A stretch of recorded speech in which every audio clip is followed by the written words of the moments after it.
they're going to actually put aside all their preconceptions and all the, the amazing amount of knowledge that they already have about the case. But, I do applaud the idea. I think it's a good one, and we'll just have to wait and see. Would be very interesting here if they are able to consider some of these alternative viewpoints, and not just balloons, test balloons, but test aircraft. Yeah. Because I think that's a very compelling option for a lot of those early UFO cases. Yeah, I agree. We had Joseph Farrell on the show a number of weeks back, and his contention that there's a very tantalizing body of evidence that may suggest that Roswell and other early cases from the mid to late 40s could have been actually Nazi technology from South America or from some places south of the border here that were smuggled out of Germany and perfected and made operational, and were possibly responsible for some of the early waves of activity that we saw from 47 to 53. So, we need to look at all closed system possibilities before we jump off planet. I really do have a sense that, even though it's very romantic to think that we're important enough for aliens to come and visit, I have a bit of a problem with that scenario, and as many of our listeners and forum posters already know. And I think it's important that we exhaust all terrestrial possibilities before we jump off planet. I think one of the things that we really have to consider here is the fact that such a large number of those early cases that we continue, unfortunately, to put into the category of either unexplained natural phenomena or spaceships, and we can't look at the test aircraft scenario, especially considering back in the late 40s after World War II, we bring on board all those German scientists who were pioneers in our space program and the V-2 rocket and all that stuff, and we seldom consider, hey, wait a minute, folks, what about this test aircraft? We wouldn't have revealed what it was all about. Right. I love the recent revelation of our secret flying saucer program that was actually Canadian. I think the Avro saucer, that the silly footage that they have of this thing wobbling 2 feet off the ground, and they finally declassified the documents about this flying saucer project. I mean, talk about, kind of thinking that the research community is dead between the ears. I mean, that to me is quite disingenuous, and I really do have a sense that the state of the art in exotic propulsion and technology is light years ahead of where the government and military and aerospace companies are admitting. So I do think that's a fruitful potential avenue of research, and go a long way to explain a lot. Well, of course, I guess sequestration, this new budget-cutting thing that's taking effect a few days after the show is aired in the U.S., where there will be severe military cutbacks. Will that cut back top-secret research? No. They'll always find ways to steal money from other projects. Yeah, that's for sure. You know that the black budget's going to be alive and well. It's interesting. We do spend as much money. I think I've recently seen the figure that we spend as much money on the military and defense as the rest of the world combined. If that's true, I think we have our priorities a little bit bass-ackwards. Well, maybe, but the figure I heard was the next 10 countries combined. So therefore, Russia, China, and all these other countries, if you took the next 10 after the U.S., and took their military budgets, combined them, we spend more still. By the way, we have a special event where you'll be able to find us if you're lucky. Yeah. The International UFO Congress comes to Arizona at the end of the month. Yep. And we're going to be present and accounted for, but some fascinating things are going to happen. Yeah, one of the people that, or actually two people that we'd like to see if we can get on the air from the Congress is the Navajo Rangers. I've had this is not the Lone Rangers. This is the Navajo Rangers. The Navajo Rangers, exactly. They're Navajo law enforcement investigators who have recently come out and started talking about some of the high strange cases that they've been investigating on the Navajo reservation over the years. These include, obviously, UFO sightings, Bigfoot sightings, reports of skinwalkers and other crypto creatures. these guys have some very interesting information that they're starting to share with the outside world, outside of the native reservation population there, and they're going to be down at the UFO Congress. We'd love to get them on the show, and which kind of dovetails nicely into our guest today, Artie Six Killer Clark, who has just released a book on anomalous books that's has a bunch of really fascinating stories in it, and we're going to be going through some of these accounts with her and finding out a little bit more about her background and asking some tough questions. I'll tell you something. I was looking over our forums at forum.theparacast.com under Question Bank, and we have a whole area there under the title Encounters with Star People, Questions for Artie Six Killer Clark. And there are lots of questions, and pretty tough questions, too. Yes. Yep.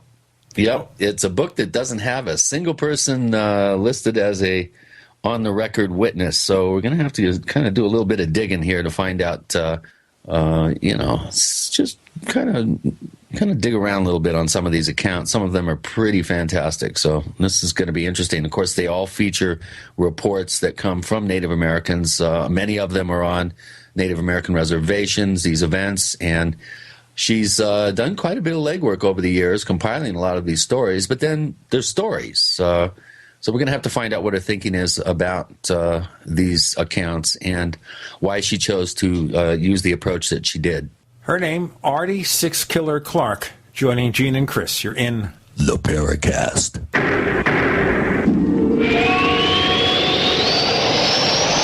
Attack of the Rockoids has been well received by critics and readers alike. It's a thrill-a-minute story you'll never forget.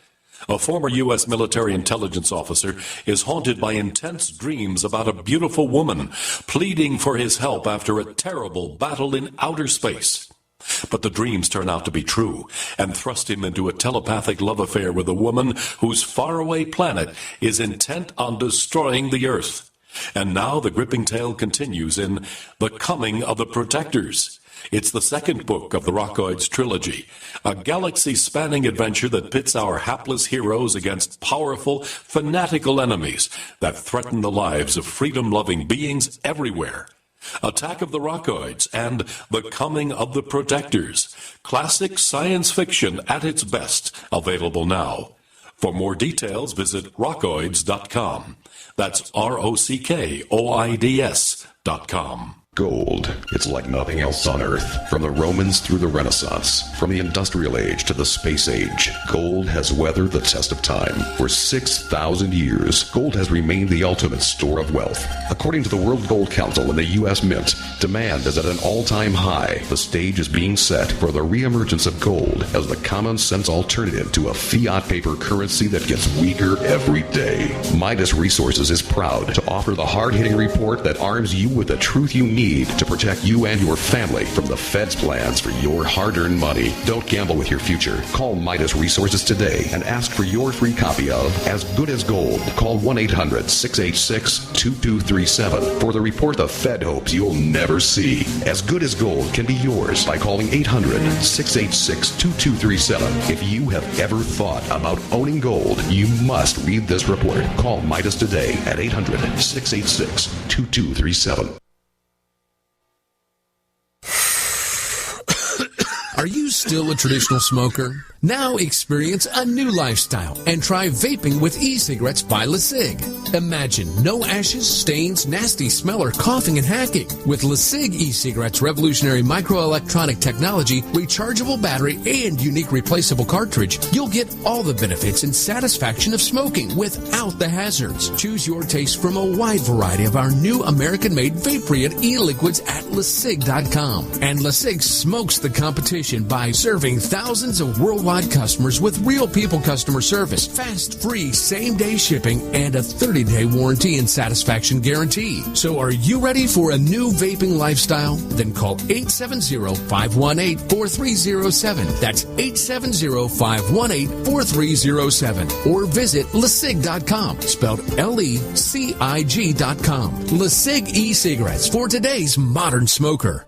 Digestive health is the key to wellness and elimination of toxins. That bears repeating. Digestive health is the key to wellness and elimination of toxins. And Pro EM1 Daily Probiotic Cleanse is the key to digestive health. Pro EM1 is a powerful liquid probiotic, strong enough to cleanse, gentle enough to use every day. Pro EM1 is dairy, wheat, and soy free, contains all natural and certified organic ingredients, contains no preservatives or animal products, supports a healthy digestive and immune system, supports weight loss, improves absorption of food nutrients, aids in controlling yeast infections, is never freeze-dried, and uses 3 groups of live, viable, beneficial microbes to cleanse and remove toxins. Order Pro EM1 Daily Probiotic Cleanse at Teraganix.com, spelled Teraganix.com, Teraganix.com, or call toll-free 866-369-3678. That's 866-369-3678. Pro EM1, the raw probiotic.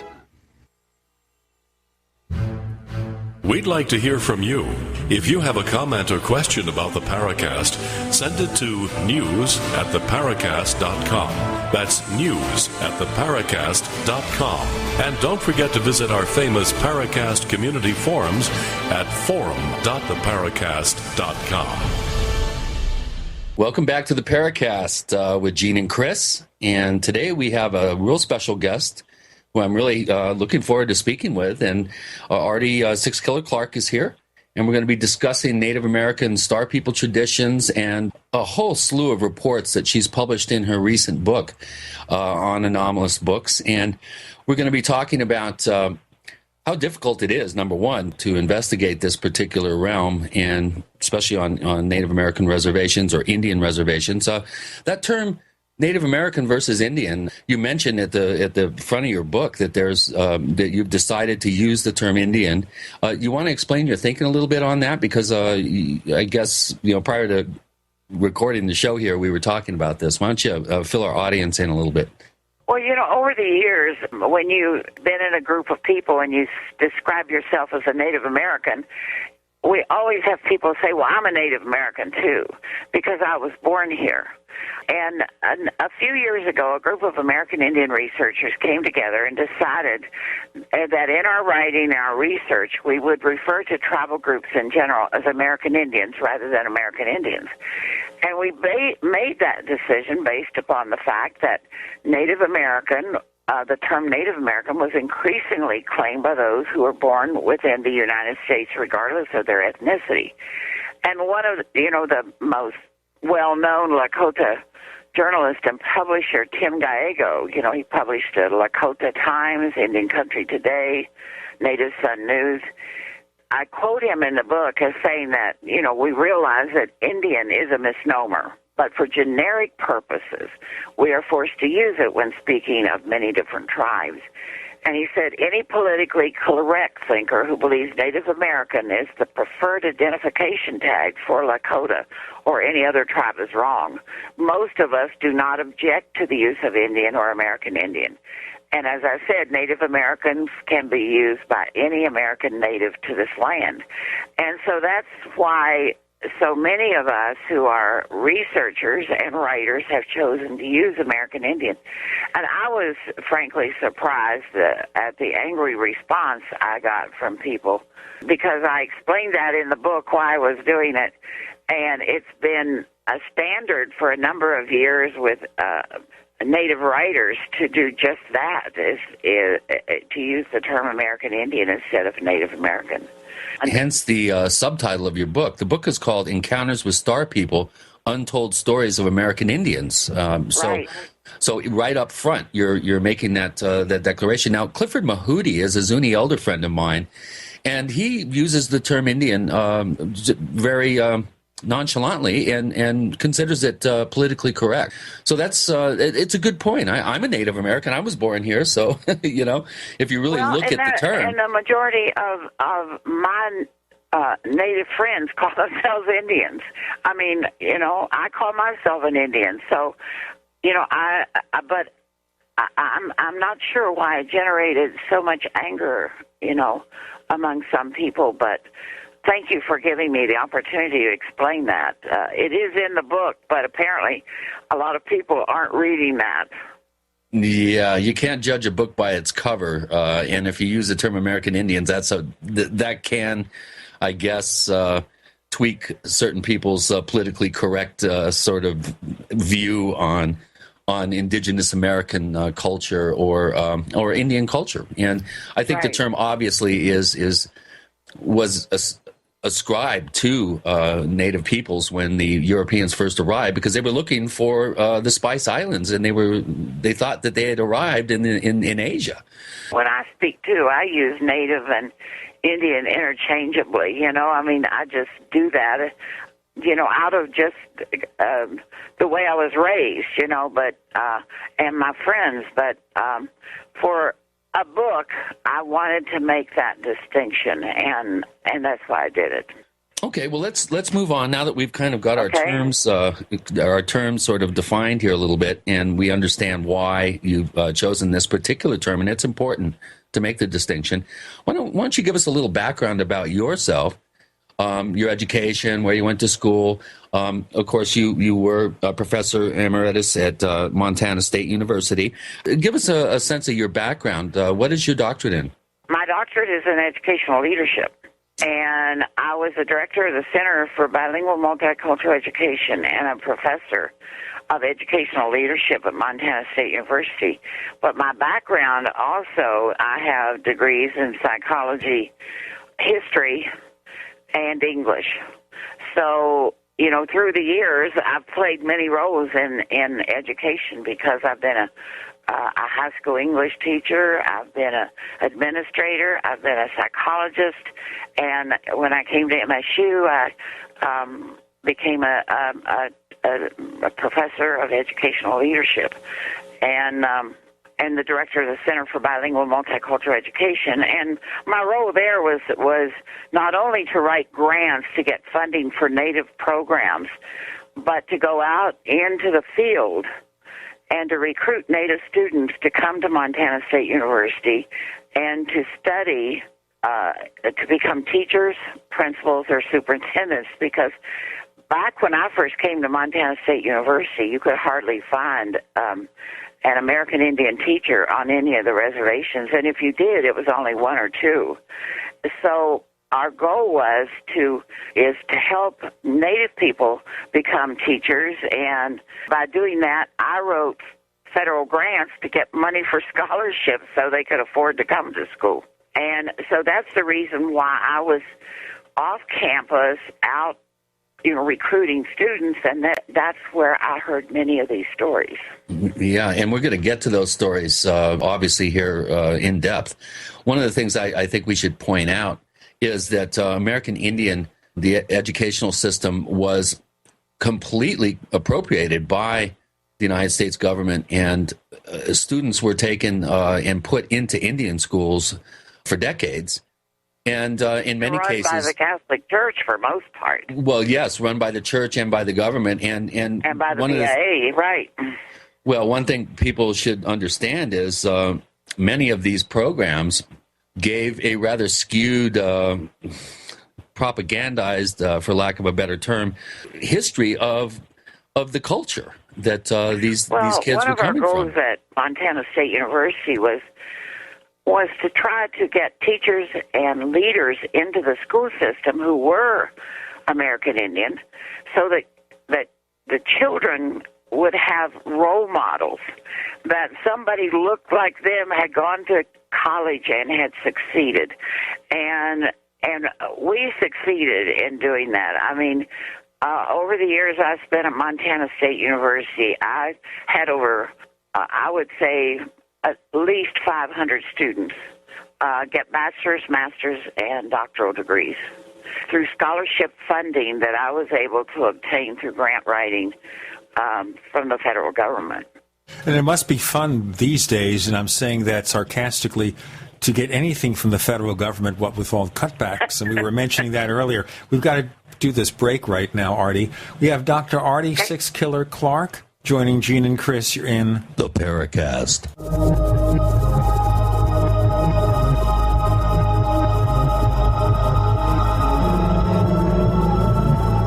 America's #1 source for independent talk radio for over a decade. We are the GCN Radio Network. Hey neighbors, got a small business or a large company that needs to be online 24/7? Well, here's the little secret. To make sure your site is always online, you need world-class DNS service from Dyn. That's D-Y-N. For years, Dyn has been helping companies ranging from the scrappy young startup to the giant media moguls of the world with making sure websites are fast and always available, and that your emails are getting delivered. DYN. Get faster internet by using Dyn for DNS. Visit dyn.com/podcast30. Fill out the contact form or start shopping right away and save 30% by using the promo code podcast30 at checkout. Again, visit dyn.com, that's dyn.com/podcast30. Check them out today. Are you always 5 minutes late? Maybe you're only late when you don't want to be somewhere. Then you realize you're always 5 minutes late. For work, you set 3 alarms, drag your feet in the shower, drink your coffee slowly until you're rushing out the door. 5 minutes late. It's not that you hate your job. Hate is such a strong word. You're just not that excited about it. But most people don't love what they do, right? Listen, if you're local to the Twin Cities and Burnsville, are hardworking, self-driven with experience in sales, marketing, or advertising, are personable, and a whiz on the phone, you might want to join one of the largest independent talk radio networks in the world, GCN. Because right now, we are hiring, and we offer benefits. Experience preferred, but we'll train the right person. Is that you? Submit your resume today to advertise at gcnlive.com. That's advertise at gcnlive.com. Come work with the Genesis Communications Network, where you'll want to be 5 minutes early every day. If you owe the IRS back taxes, listen carefully. Sweeping changes to IRS policies will help more people than ever eliminate their tax debts once and for all. And now, thanks to Dan Pilla, you can get the tax help you need to end your tax nightmare. Hi, I'm Dan Pilla. I've helped thousands of people reduce or eliminate tax debts they couldn't pay. And after more than 30 years of experience dealing with the IRS, I can tell you there's no such thing as a hopeless tax case.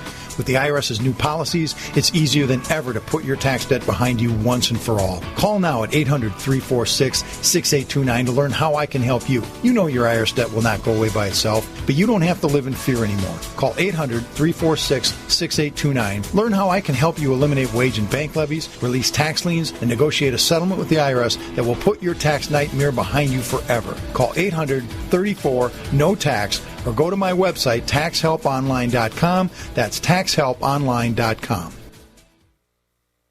Hello? Congratulations. For what? For losing all that weight. How'd you do it so fast? ASAP. ASAP what? What's that mean? Are you ready to get as skinny as possible, as soon as possible, as simple as possible, and as sexy as possible? I'm listening. Then get with the ASAP program. It's real and it works. No smooth talk, no slick advertising, and no exaggerated claims of success. I've got to know more. Welcome to ASAP, as slim as possible. Whether you have 10, 20, or 50 pounds to lose, ASAP is your weight loss answer. ASAP targets the abnormal fat reserves and makes them available to be burned as fuel and contains no caffeine or hormones. Order ASAP at wholesale prices or join the team to share the business with others. Visit GCNteam.com or call 877-878-4203. GCNteam.com or call 877-878-4203. Lose weight and look great with ASAP, as slim as possible.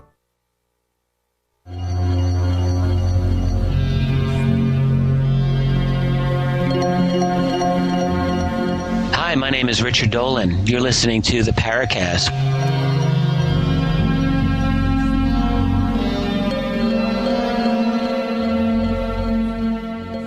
We have Artie Six Killer Clark joining Jen and Chris on the Paracast. Her latest title for Anomalous Books is Encounters with Star People, subtitled Untold Stories of American Indians. And there's so much ground to cover that Chris and I want to get into it, getting past this thing. But I raised the political question, Artie, before we did the break, and that is about getting grants in this day and age where it seems the government is hostile to education. How do you survive? Well, of course, I've been retired now for 6 years, so, I'm not out there in that arena competing for those federal dollars. I'm not sure if there are any programs today that are available. I know that there are a few, but probably not to the extent they were available when I was working in the field. Because I would, there were times that I had as many as 100 students that were on scholarship going to Montana State. And one of the interesting things will be, at one point I had a scholarship program for secondary teachers for math and science. And I went out and recruited because we didn't have any math and science teachers on the reservations who were Native. And I went out recruiting students.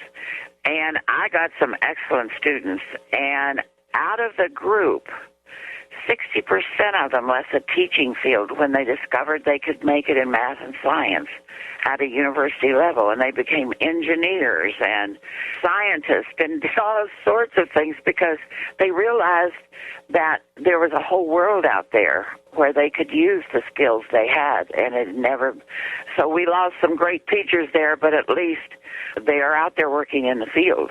Let's move to the book. Now, how did you come to begin to explore so-called mysteries involving star people? Why take these stories seriously as something more than folklore?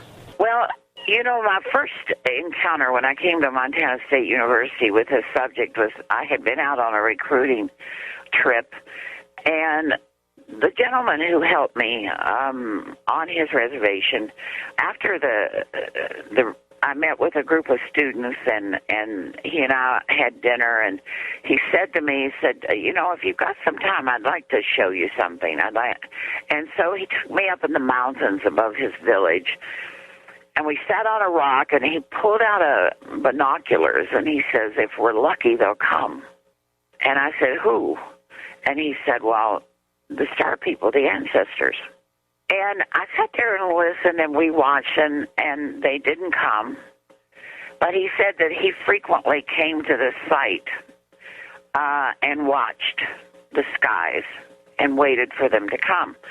And so it occurred to me that if this was something that this travel group believed, perhaps there were others. So I came back to the university, and I was talking to another Native faculty member, and he said, well, yes. He said, we have many stories about the stars and the star people visiting us in ancient times.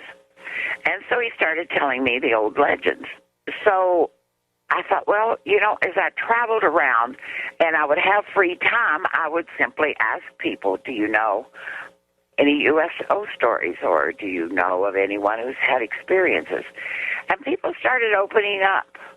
And over the years, people got to know me really well and came forth and started telling me stories that had happened to them. As far as authenticity or truthfulness, I never doubted the stories that I was told. I don't know. I believe that I can tell the difference between somebody who's sincere and somebody who's lying. I have a pretty good read on people. And I walked with these people, and I talked with these people, and I believe their stories. Okay, and that, of course, raises the big quandary here is how do we take these stories and find any evidence for them, or is it possible, or is all the evidence based on the testimony? I think the evidence is based on their testimony, because I made a commitment to them when they told me the stories that I would not reveal where it happened or who they were. And I have tried to be very careful about that, because none of them were seeking fame. None of them wanted money. None of them wanted people coming to their reservation and looking for proof, because they just didn't want that to happen. And I respected that. I wrote the stories as they told me. And I know, I'm a social scientist. I listen to stories and to people, and I record what they tell me. I'm not a hard scientist that has to have physical evidence. And so that's the only explanation I can give you. I believe the people. Let's look at some of the stories here, because there's some fascinating tales, and so many of them remind us of things that are common in the UFO field. And I'm considering, for example, Chapter 1 of your book. The title is Missing Time, which, of course, is something that is generally considered to relate to UFO abductions. So in writing a chapter on missing time, is that what you were talking about? Well, yes. I mean, that's exactly what happened to this couple, is that they lost time and not remembering anything that had happened to them. They came upon, if you'll recall, a place where there was cattle mutilation. And the man, being a police officer, gets out to investigate and then finds no evidence that it was the act of vandals or rustlers or thieves. Instead, he finds very meticulous, like surgery or operations on these animals. He finds no footprints, no evidence. The animals were in relatively tall grass around them, no place where the grass had been disturbed, other than where these animals were. And so he gets back in his car, and that's when he and his wife see the UFO. And then they lose time and don't realize it until they get to their destination. They drive to their destination and suddenly discover that they have lost several hours of time. Now, without going into details that you can't reveal because of the promise not to identify these people, can you give us an approximation of when it happened and where? Well, I'll tell you, it happened in Montana, and it happened, I would say, within 5 years. Okay. So it's a recent case. Yeah. Oh, yeah. Now, as far as the missing time is concerned, has anything been done to recover the memories that you can tell us about our listeners? No, nothing. And the people I talked to weren't interested in that, because for most of the encounters, most of the people had a clear perception of what happened. This couple knew what happened. They just didn't know what happened during that period of time when they that was missing. They were fully aware of seeing the mutilated cattle. They were, and the interesting thing of it was that when they got ready the cattle became missing again, and so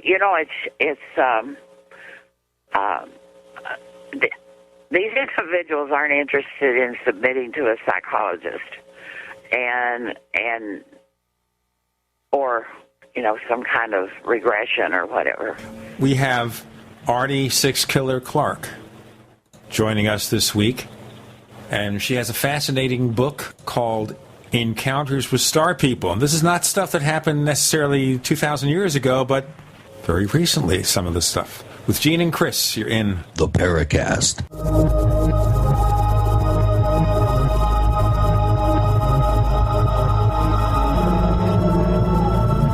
Are you tired of searching for great talk radio? Something more important. Search no more. We are the GCN Radio Network. Is there a secret UFO agenda? Do strange creatures from the darkest corners of the mind roam the earth? Is there evidence for mind control, time travel, or devious government conspiracies? Find out the inside scoop on the latest conspiracies, paranormal activity, and Fortean phenomena when you subscribe to Tim Beckley's Conspiracy Journal. It's jam-packed with stories, special book and DVD promotions, and the best news, it's absolutely free, sent right to your mailbox. Plus, a bonus free email newsletter sent out every Friday. Simply send an email with your name and address to Mr. UFO at webtv.net. That's Mr. UFO at webtv.net. Find out what they don't want you to know. We travel so much, and having a fake TV, well, it gives added peace of mind. Burglars look for houses that appear to be easy targets. But fake TV can fool even professional burglars into thinking someone is home watching television. As a recent widow living alone, it gives me great peace of mind to set my fake TV near a window and know that passing motorists and pedestrians will think someone is home watching TV when I'm actually away from home. Fake TV easily plugs into any outlet, just like a light on a timer. And they're so easy to use. You just plug them in and they're ready to go. Plus, they're so affordable that we have one upstairs and downstairs. Fake TV is only $34.95. Order your fake TV by calling 877-5-FAKE-TV or go to faketv.com. That's 877-532-5388 or faketv.com. Fake TV, the burglar deterrent. Now there's an amazing new natural antibiotic every person must have. It's Cells Alive Silver Solution, and it destroys over 650 hard-to-kill viruses, fungus, bacteria, and much more. Cells Alive Silver Solution has no expiration date, is great for emergency kits and storage shelters, and comes in 8 or 16-ounce bottles. Order today at 888-910-4367 or visit hempusa.org. Hempusa.org, 100% chemical-free superfoods and unique health products. We the people grow cotton, weave fabric, engrave ink, embed strips and fibers to protect from counterfeit and carting to a private bank, having it lent back at interest, forcing taxes to service debt. This capitalism, or was Jefferson correct when stating a central bank issuing the public currency is a greater menace to the liberties of the people than a standing army? Hi, Ted Anderson. I'm placing a free silver dollar in a book that explains our monetary system. Call for your copy, 800-686-2237. It's time to understand the system. Call 800-686-2237. That's 800-686-2237.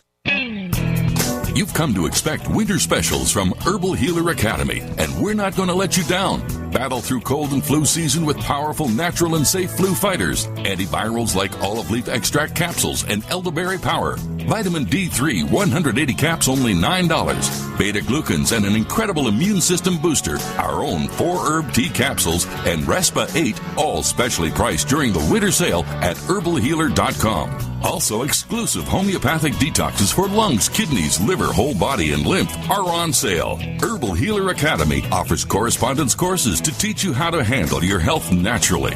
And as always, new customers get a free 128-page catalog with your order. Log on and save big now when you hit the winter specials at herbalhealer.com. Healing the world with nature, one person at a time since 1988. Celebrating 25 years in service to the natural healthcare industry.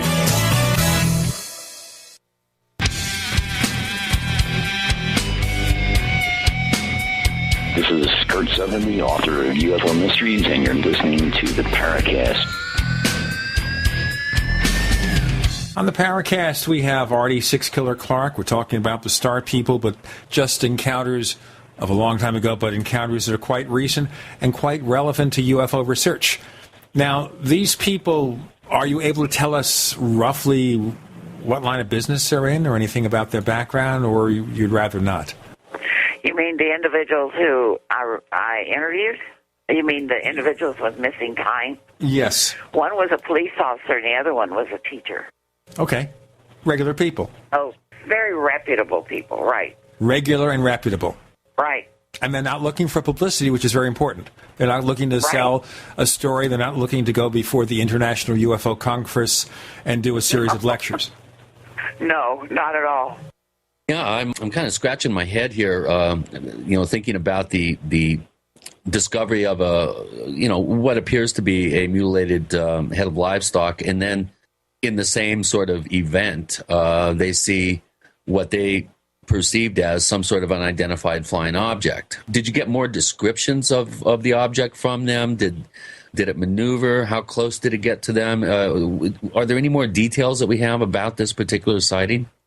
They talked about seeing the craft, but it was such a bright light hovering over them that they had no. They were unable to describe it because I asked them that.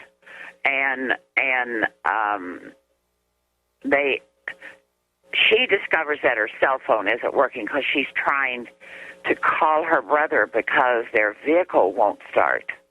They're trying to get out of there, and their vehicle won't start, so she's trying to call her brother because she thinks, if I can get a hold of him, he's just going to drive out here and get us out of here. And then that's the last thing they remember, So essentially, what they're describing is a bright light. We don't really know if it's some sort of what appears to be some sort of extraterrestrial ship or something. It could have been possibly a silent helicopter pulsing down some sort of electromagnetic beam to maybe render the engine ignition inert or something. So they don't have any recollection of any details of the actual object that was shining this bright light on them. Is that correct? That is correct. But on the other hand, how many times have you heard of helicopters mutilating cattle? Hundreds of times they've been sighted. And that's the story I reported. Yeah, we have over 300 cases of helicopters being sighted in and around mutilation sites since the early 70s. The father of mutology, if you want to, I wouldn't want that term applied to me, but Tom Adams, who's been investigating or who investigated these cases from 1970 to 2000, compiled 250 reports of helicopter sightings in and around mutilation sites. And since then, there's been, the book ended in the late 80s, and during the 90s, we had a whole slew of other reports that were filed. So helicopters have been seen in conjunction with these cases, not directly involved, except for a couple of rare cases where animals were seen slung underneath helicopters being ferried somewhere. We've also had evidence of skid marks from helicopters setting down in fields where cattle have been discovered in a mutilated condition. We've also had the type of downdraft evidence, flipped over cow pies, grass and other plants flattened from wind. So it's interesting. This guy was a law enforcement official, so you would think that he would be being a trained observer, that he would be fairly accurate in his his what if sort of scenarios. So well, at the same time, as you can see, I'm not very well versed in ufology because I wasn't aware of that, and probably he wasn't either, because he assumed that it was a UFO, so that's the only answer I can give you. Yeah, in the mid-70s in Cascade County. My approach was not to argue with these people, not to doubt these people, to record their stories. That's what I did. Let me ask you a question, though. In talking to these people, did you ever get the impression that some of them, maybe a very few, were just telling stories and not relating actual encounters of one sort or another? Not the group that were in the book. So that's saying that some didn't make it to the book for another reason.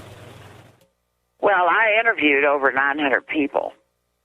And, I have interviews of over 900 people. And some of them,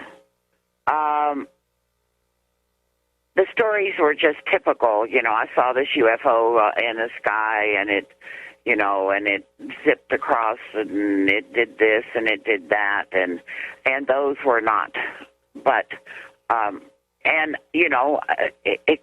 don't know if it was something they saw or not, but it didn't merit going into the book. But what about people who told you a story and you wondered, you know what, maybe this wasn't what they thought it was, or they're telling me a story? I never thought anybody was telling me a story. Okay, just wanted to check into that. Yeah, never thought that way.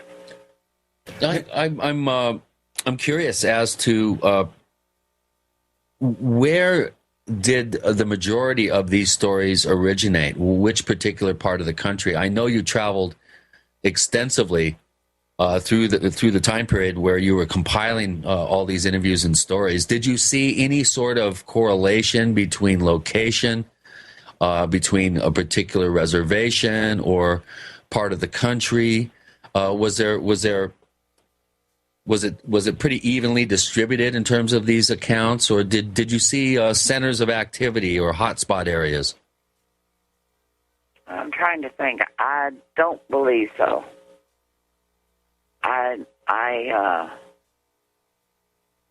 Because I traveled all over the country. I saw more in the West. More stories came out of the West, but of course I live in the West and frequented the Western reservations more. The more isolated a reservation was, the more likely there were stories. That's interesting. So the more remote locations tended to generate and the more of these. remote the individuals in remote sections they lived in. You go to Montana and South Dakota, North Dakota, and some of the states out here in the West, and even Arizona. You're talking about reservations that are so isolated and so remote, especially some of the people who live there. Right. That it's just. You could understand why these encounters would happen in places like that. Yeah, 60 miles to the nearest grocery store or convenient mart. Well, and if you can find a convenient mart on a reservation, it's some of the reservations are in remote sections of the states anyway. I mean, they're not in the areas where there's lots of people because the government didn't place Indian reservations on desirable land. They replaced them in remote areas away from population centers. Yeah. And so the areas that I visited, many of them are very remote. And many of them I had to drive for miles, and, when I'd hear somebody had a story to tell, and sometimes I would come upon a story that I wasn't even expecting. Yeah, oftentimes those are the best ones, I found. I know. Yep, the ones that just happen along, some maybe a neighbor's there, and you're interviewing one person, and the neighbor goes, "Wow, you think that's cool? Wait till you hear this one."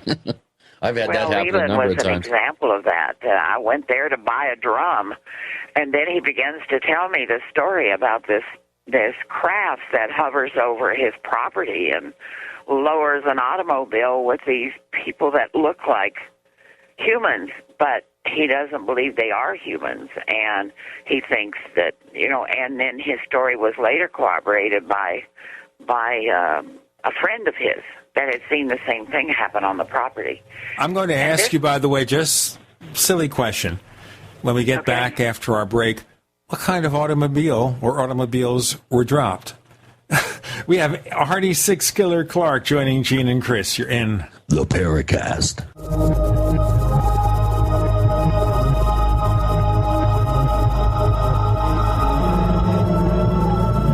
The GCN Radio Network, providing the world with hard-hitting talk radio. GCN. Great talk radio starts here. Hi, this is Ted Anderson. If you'd like to listen to GCN programs on the go, I have great news. GCN has created a Droid and iPhone application, and it's free. Just as easy as going to GCNlive.com, click on the banner, and download. Before you know it, you'll be listening to your favorite hard-hitting GCN shows, live or on demand, right on your Droid or iPhone, 24/7 and on the go. So download the Droid and iPhone app free by clicking on the banner at GCNlive.com. Thanks again for listening to GCNlive.com. Again, that's GCNlive.com. We the people grow cotton, weave fabric, engrave ink, embed strips and fibers to protect from counterfeit, and carting to a private bank, having it led back at interest, forcing taxes to service debt. This capitalism, or was Jefferson correct when stating a central bank issuing the public currency is a greater menace to the liberties of the people than a standing army? Ted Anderson, I'm placing a free silver dollar in a book that explains our monetary system. Call for your copy, 800-686-2237. It's time to understand the system. Call 800-686-2237. That's 800-686-2237. Positive results from satisfied customers of Heart and Body Extract continue to pour into our website, hbextract.com. This is Al from New Jersey. One day I saw your ad for Heart and Body Extract, and it mentioned that it would help me with angina, so I decided to order. I figure I had nothing to lose. Heart and Body Extract supplies your body with everything it needs to balance itself and maintain optimal heart and circulatory health with no negative side effects. I took the formula 3 times a day as directed, and I kid you not, within 4 days my angina pain was completely gone. Order HB Extract by calling 866-295-5305 or online at hbextract.com. That's 866-295-5305 or hbextract.com. I could not believe it actually stopped the pain. Heart and Body Extract actually works. This is just an amazing product. Even the numbness in my hands is completely gone. Heart and Body Extract for a long and healthy life.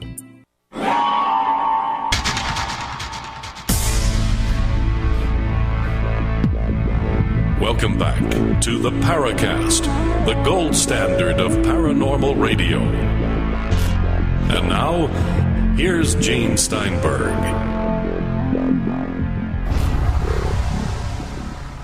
Fascinating stories about encounters with star people with Artie Six Killer Clark. Dr. Clark, that's a silly question I asked. A car being dropped with people or beings in them, what kind of cars? Well, he said they were big black cars. And you'd have to know Leland. Leland didn't own a car. He didn't know much about cars. He never really left his little cabin, his little home place there. And so he just said they were big black cars. Yeah, I find this particular account one of the more compelling stories in the book. Why don't you give us a quick thumbnail sketch of some of the other details of this, where the automobile was let down? And I think he took you out there and you actually saw the tracks that these things... I saw the circle on the ground and where nothing was growing. And I saw the tire tracks through his field, and he didn't own a car. There were no cars around, and he said that that one time, as they were going through the field, they had a flat tire, and the driver... I love that detail. And he had to go out and fix it for him. He went out and fixed the tire. And I asked him to describe the man or the being, and he said, well, he couldn't really tell much about him because it was dark, and he had this hat and collar pulled up, but he said he looked like he had no neck. And I found that extremely interesting, and then he goes on and tells me how he had to get the people out of the beams out of the car so he could jack it up, and after he finished they gave him $10 silver. And so he took these silver dollars, and he said, I caught a ride. He said, over the state line, he said. I took him, and I found a place, and I said, how much will you give me for these? And he said, I sold 9 of them, but I kept one. And he reached in his pocket, and he pulled it out, and he handed it to me. And I have that silver dollar, by the way. How old was it? It was in the early 1900s, like 1923, I think it is. So it was an old silver dollar. And did it look tarnished and look used? Was it worn? Oh, yeah, it did. Yeah, it's worn. And that was his pride and joy. But he kept saying, I wish they would come back so I could and have another flat tire. Maybe I could make some more money. Yeah, the other detail that I found curious, too, was the people in the backseat seemed to be afraid of him. And they kind of huddled away, and if he would get near, they'd move away from him. Right, and he said, he talked about the women. He said they acted like they didn't know how to walk in those shoes. And I thought that was interesting, too. So, well, the inference here is that we have aliens walking around among us, if that's what indeed they were, if we can take this story at face value. What was his thinking about this? How many times did this occur? And what time period are we talking about? Well, he died, it's been about 8 years now. So he said that it had been occurring for several years, that he had been seeing this happen. So, and they believed, he and his buddy believed that that's what was happening, that literally aliens were infiltrating the earth. And he says, I want you to make sure you tell this story. Yeah, some of our skeptics at forum.theparacast.com are really going to have a problem with this particular account of some sort of craft depositing automobiles with human-looking, short-necked aliens driving off in black automobiles. I mean, I have heard stranger stories over the years, but this one would definitely rate up there as one of the stranger accounts. It's almost like we have men and ladies in black that are being deposited in remote locations on an Indian reservation to be infiltrated into the culture. It's difficult for, I think, some people to suspend their disbelief to the extent to actually to accept this story at face value. But how well did you know Leland? Well, I got to know him very well over the time that I first met him. Every time I would go to the reservation, I would go see him and spend time with him and cook his dinner and take him some groceries.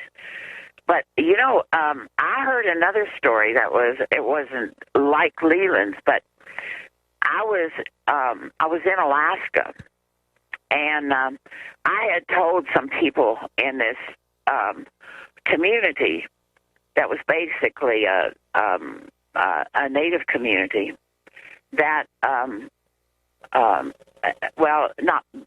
think it was more like 80% native and 20% non-native. And I had mentioned this. I went out to lunch with some people in the school district, and I mentioned it to some of them what I was doing. And this woman said, well, are you interested in stories from a white person?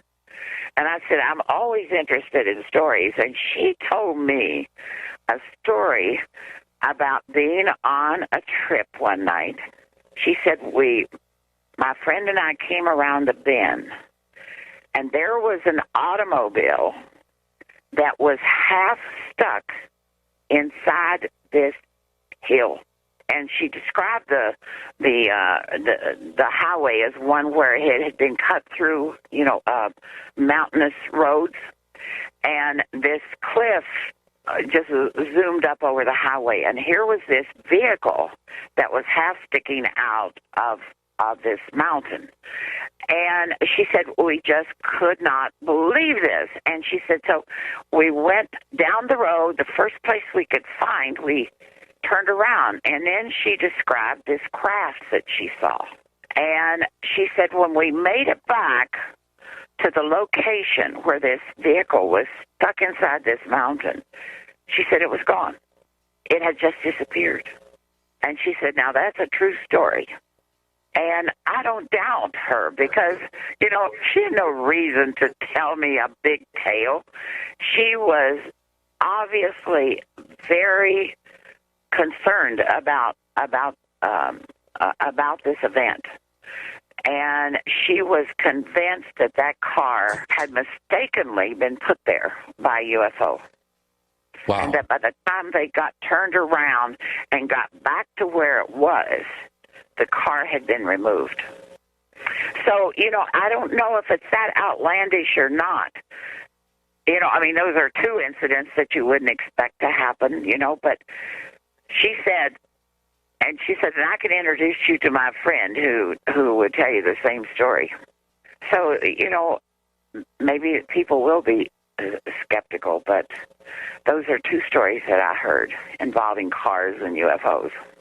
Wow, that's amazing. I mean, out of all these 900 stories and accounts that you collected, did anyone ever show you any photographs? Or we have the physical evidence that you apparently saw with Leland's claim, but did you ever have any other sort of physical evidence or photographs or recordings or anything to substantiate and help bolster a person's account?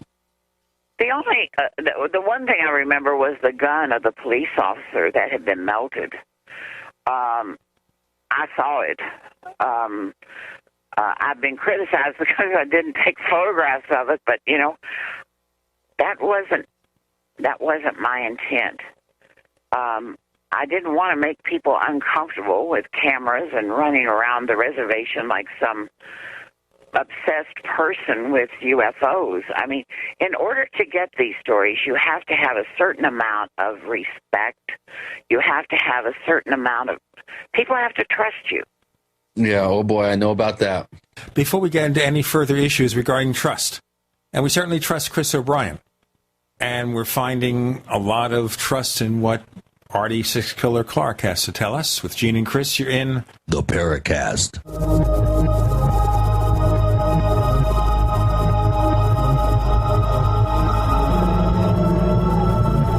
Attack of the Rockoids has been well received by critics and readers alike. It's a thrill-a-minute story you'll never forget.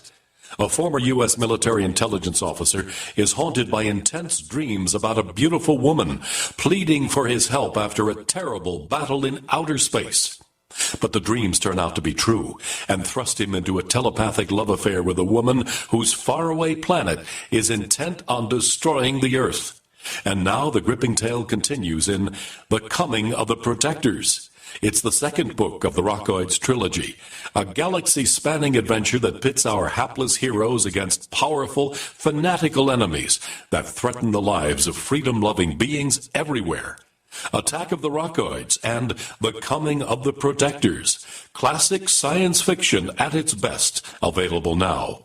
For more details, visit rockoids.com. That's ROCKOIDS.com. Quantitative easing, unemployment at depression levels, Europe financial system falling apart, China getting out of U.S. treasuries. At the end of 2008, the time of TARP, the national debt was at $11 trillion, gold trading around $850 per ounce. Close to 2012, the national debt exceeded $16.4 trillion, gold doubled to $1,600 per ounce. The $20 trillion threshold for the national debt is inevitable. Politicians in Washington have a ferocious appetite for spending and stimulus. What's worse, a printing press to finance. 100 years ago, we had a gold standard to limit this madness, but now you have to adopt your own gold standard. Don't be fooled with paper promises. Get Midas Resources 10 Reasons to Buy Gold free by calling 800-686-2237. Understanding the gold and silver market may be the only insurance you could have to avoiding the next economic crisis. Call 1-800-686-2237 and order your free copy. Again, that's 800-686-2237. We all know that Berkey Water Purification Systems are the most trusted name in water filtration. As an authorized Berkey dealer for over 6 years and serving thousands of satisfied customers, the Berkey Guy offers amazing specials for Berkey Water Filtration Systems. The Berkey Light Systems include a set of self-sterilizing and recleanable black purification elements that purify water by removing chlorine, pathogenic bacteria, cysts, and parasites to non-detectable levels and remove harmful chemicals such as herbicides and pesticides. Order the Berkey Light System today, complete with 2 black Berkey elements for only $231, and the Berkey Guy will ship your order free of charge. With the purchase of a Berkey Light, the Berkey Guy is also offering a set of fluoride and arsenic filters for only $39.99. That's over 30% off the retail price. Call the Berkey Guy at 1-877-886-3653. That's 1-877-886-3653. Or order online at GoBerkey.com. That's GoBerkey.com today. Healthy soils grow healthy plants. So before you plant your survival garden this year, is your soil healthy? Maximize your crisis garden soil with EM1 from Terraganics. EM1 Organic Soil Conditioner, Fertilizer Amendment, and Compost Accelerant provides healthier gardens and faster, efficient garden composting. EM1 from Terraganics.com quickly improves soil structure by increasing nutrient availability and converting organic matter into soil humus. This improves seed germination and root growth, improves plant quality, size, color, flavor, nutrient value of fruits and vegetables, and improves shelf life. And when rain is not in the forecast, no worries. EM1 improves moisture retention in soils, helping reduce drought stress. Just like you prepare all else, prepare your crisis garden for maximum yields with EM1 from Terraganics.com. Order now at TERAGANIX.com or call toll-free 866-369-3678. That's 866-369-3678. Terraganics. Life's getting better. We'd like to hear from you. If you have a comment or question about the Paracast, send it to news@theparacast.com. That's news@theparacast.com. And don't forget to visit our famous Paracast community forums at forum.theparacast.com.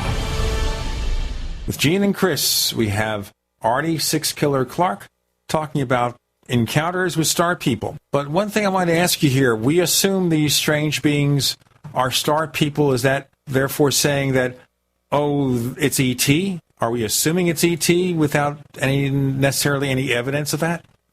Well, I think I would assume that if E.T. is a proper definition, they would be one and the same, right?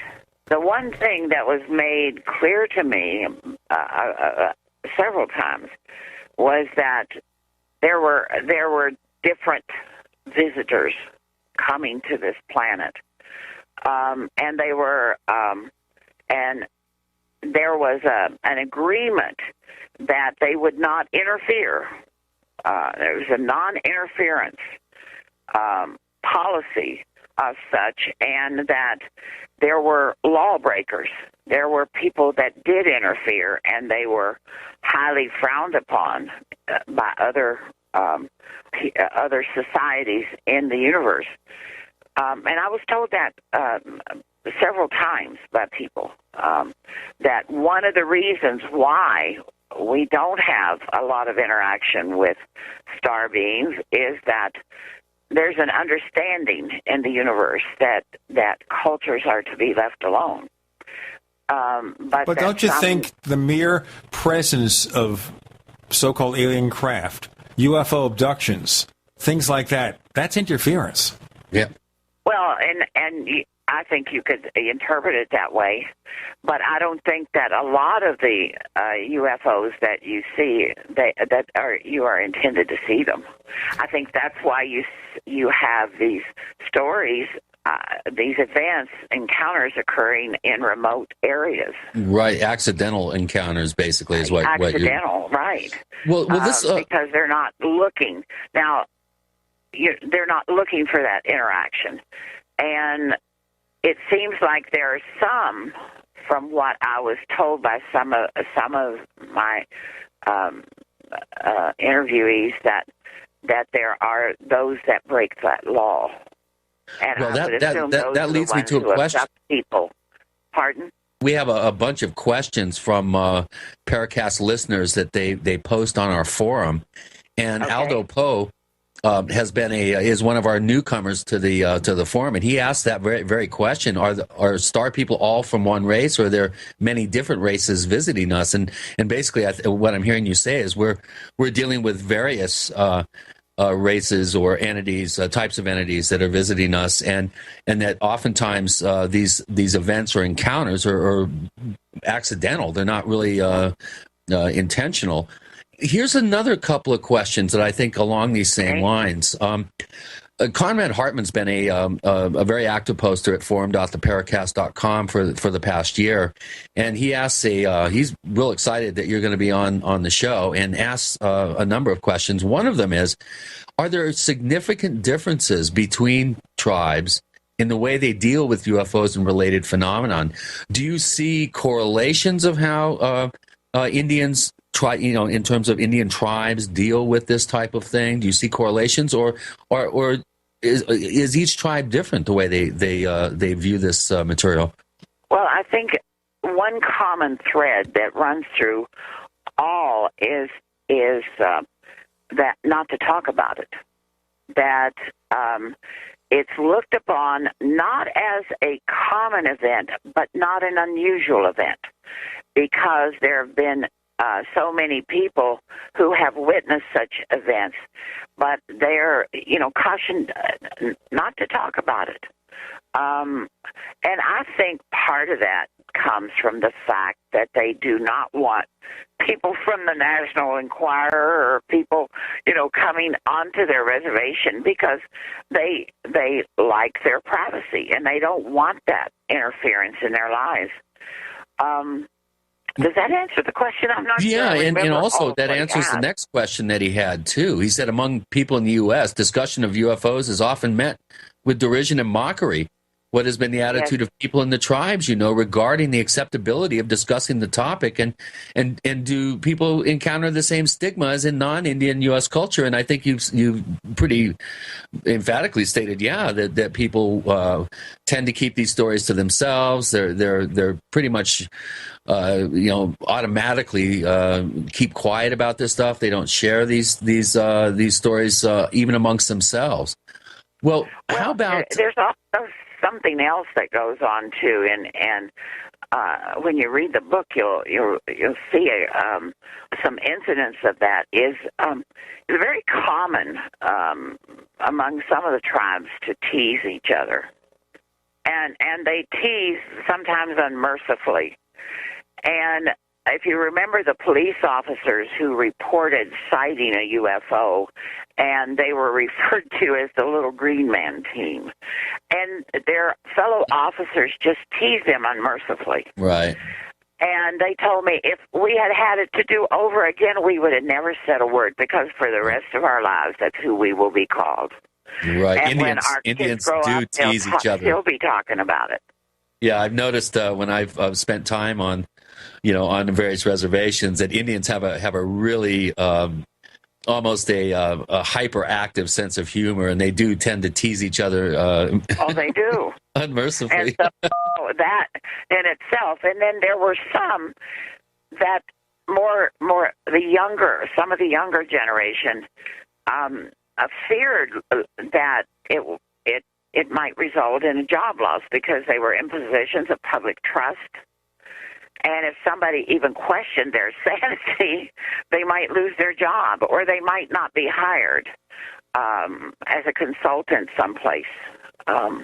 So, I think there's some of the same fears that you hear in mainstream society, right, of people not reporting it because they don't want to be considered a kook. And I think that explains part of the reason why they wanted to be anonymous, is they just didn't want that information out there. Yeah, it's like many of the posters at forum.theparacast.com. They use these avatar names. They don't want to be identified because of that fear of being ridiculed and singled out. Here's another question from Conrad that is a good one. Do any of the UFO sightings that you have interviewed witnesses about correlate with cryptid sightings or other anomalies? And the second part of the question is, do the topic of Thunderbirds or Skinwalkers ever come up in these stories that you've heard? Well, not Skinwalkers, and not Thunderbirds, and not Bigfoot, but shapeshifters, yes.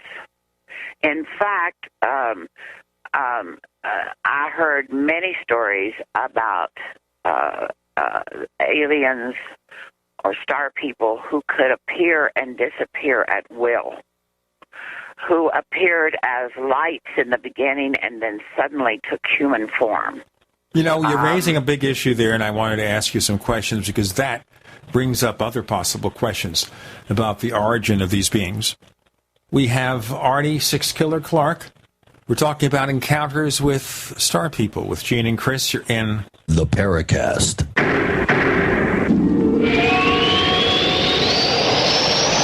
America's #1 source for independent talk radio for over a decade. We are the GCN Radio Network. Graphic Converter is the image manipulation tool for the rest of us. It does not use any database. You get full control of all your files. Want to view the images of a folder? Drag it into Graphic Converter and a powerful browser opens up to show your image files. You could use it for slideshows. You could use it to import images from digital cameras or from scanners. Need to do some image editing? You can do that too in Graphic Converter. Also print catalogs. Convert from so many formats I can't even list them. Download now to see if Graphic Converter is good for you, like 1.5 million other users. Guess what? You could save money when you buy Graphic Converter. Use the coupon code Night Owl. Use the coupon code Night Owl to get a special price for Graphic Converter. Go to lemkesoft.com. That's LEMKE soft.com. lemkesoft.com. LEMKE soft.com. Preparedness is simple when you have the right stuff. And with the looming threat of economic collapse and possible service interruption, it's time to get the best-in-class preparedness stuff at DisasterStuff.com. DisasterStuff.com has been serving smart preppers for over 15 years with quality products like Berkey water filters. DisasterStuff.com is the official Berkey in-stock shipping center. And as always, free shipping on all Berkey products. Stock up on water barrels and accessories. Get Country Living or Wonder Mill grain mills, Excalibur food dehydrators, Tatler reusable canning lids, Sun oven solar cookers, EMP bags to protect sensitive electronics. And don't be without your Life Straw personal water filter, all from DisasterStuff.com. Preparedness is simple with the right stuff from DisasterStuff.com. Freedom through self-reliance and personal responsibility. Land in Buenos Aires, then are shuttled to Santa Rosa, where a nicely furnished cabin with all amenities, Wi-Fi, executive food and wine, and laundry service awaits. After a good night's sleep, your adventure begins. You're on a golden stag safari for big game. But it's not Africa, it's Argentina. One-on-one guided hunts for water buffalo, cougar, bighorn rams, wild boar, and the biggest stag deer in South America. All gold medal quality. All the action you can handle. Land Rovers, top rental guns with scopes. All food, beverages, hunting guides, ground transportation included, and more. All more affordable than you can imagine. The adventure of a lifetime starts at GoldenStagSafaris.com. The big game hunting ranch. GoldenStagSafaris.com. It's time for a home security quiz. Answer this. What effective home security device is smaller than a coffee cup, fakes out burglars into thinking someone is home at your house while you're away, plugs into any wall outlet, is recommended by many police departments, and sells for less than $35? Yes, it's Fake TV. This year, about 1 in every 50 U.S. homes will have a break-in, with burglars usually picking the easy target, a dark house that looks like no one is home. Fake TV is a small electronic security device that makes it look like someone is home watching TV by simulating the light from a real TV. It's like a lamp on a timer, but far more convincing. And for only $34.95, Fake TV could be the difference between coming home to a secure house or one that's been ransacked. Go to faketv.com or call 1-877-5-FAKE-TV. That's 877-532-5388. Or go to faketv.com. Fake TV, the burglar deterrent. Hi, this is Don Ecker, and you are tuned into the Paracast. Let me tell you what, you're going to hear stuff here that you probably won't hear anywhere else. Hear that, George Snorri? On the Paracast, we have Dr. Artie Six Killer Clark joining us. We're talking about encounters with star people. And Artie, I wanted to ask you about these shape-changing things, beings, whatever they are. Wouldn't that possibly indicate something else is at play here other than E.T., maybe some other kind of indigenous or terrestrial phenomenon? Well, I'm not sure. The people I interviewed felt they were star people with this ability to just disappear when they wanted to sometimes appear as balls of light, and then suddenly become take a human form right in front of their eyes. So, whether it's another, and all of them said this in conjunction with a craft sighting. It wasn't that it was a ball of light and took a human form and there was nothing in the sky or nothing nearby. All of it involves some kind of a sighting of a craft. Okay, let me ask you, though. Did these beings, when they appear to be human, interact with anyone and say, yes, we're from the stars, so to speak? Well, in the one case, you remember in the book the story that took place before Roswell where there was a crash? Would you explain this to our listeners? They haven't read the book and they'd like to know. Well, there was an elder that told me a story about back when he was a young boy. I think he was around 10 years old, that he always spent the summers on his grandfather's ranch. And when school was out, that was just his parents dropped him there, and that's where he stayed. And on this one occasion, he arrived on his grandfather's ranch, and there was a crashed UFO. And it had crashed into a butte and was just partially outside the butte. It hit with such force that it went inside the butte, but part of it was outside the butte. And it was at a time when the government was building a lot of dams and different things around the country. And it just happened to be that in this particular place, there was a dam being built.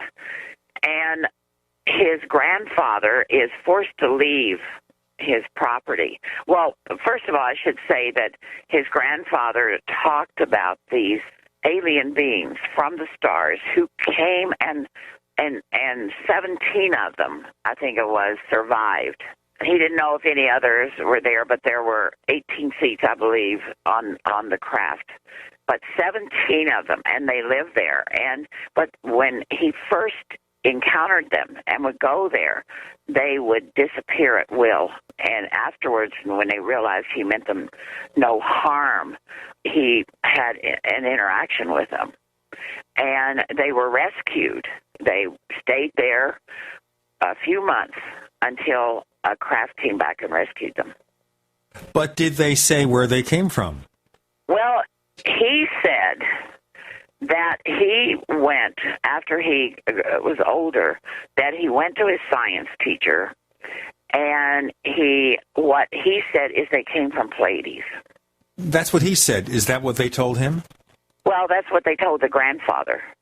They told the grandfather where they pointed to the place in the sky. So he goes to his teacher and says, "What is this place?" And the teacher told him it was Pleiades. Interesting, because I've heard that correlation cross-tribally of the Pleiades being singled out as a potential location for these beings. Now, I have a couple of follow-up questions on this. One is, do we have an approximate time period? Was this the 30s, the 20s? What decade are we talking about here? Well, we're talking about you said the before 40s. Roswell. Yeah, it was before Roswell in the early 40s. In the early 40s. Okay, my other question is, what happened to the ship that was partially embedded in the butte? Well, that's the interesting thing, because he said that when the government arrived, they forced his grandfather off his ranch and made him go live in this motel room. And he stayed with his grandfather at the time, and his grandfather was just beside himself over what was going on. And, of course, when they came back, they didn't even recognize the place. And he was convinced that the military had found it and had removed it. And I said, how in the world could somebody remove a UFO and nobody know it? He said, well, people used to stand along the highway and watch these, or around on the road, watching these huge machines come and go because they had never seen anything like it. He said, you've got to realize this happened at a time when there were very few vehicles on the reservation. And he said that people would literally stand along the road and watch these huge machines go by. And he said you could have moved anything. And, of course, he didn't live anywhere near any neighbors. The closest neighbor he had moved away. And the grandfather seemed to take a lot of pride in the fact that he could take care of these starmen, or secret them away from the world, and nobody could interfere with it. Able to give us a state where this happened? Was this New Mexico? Was it? If I did, it would be so easy to find it.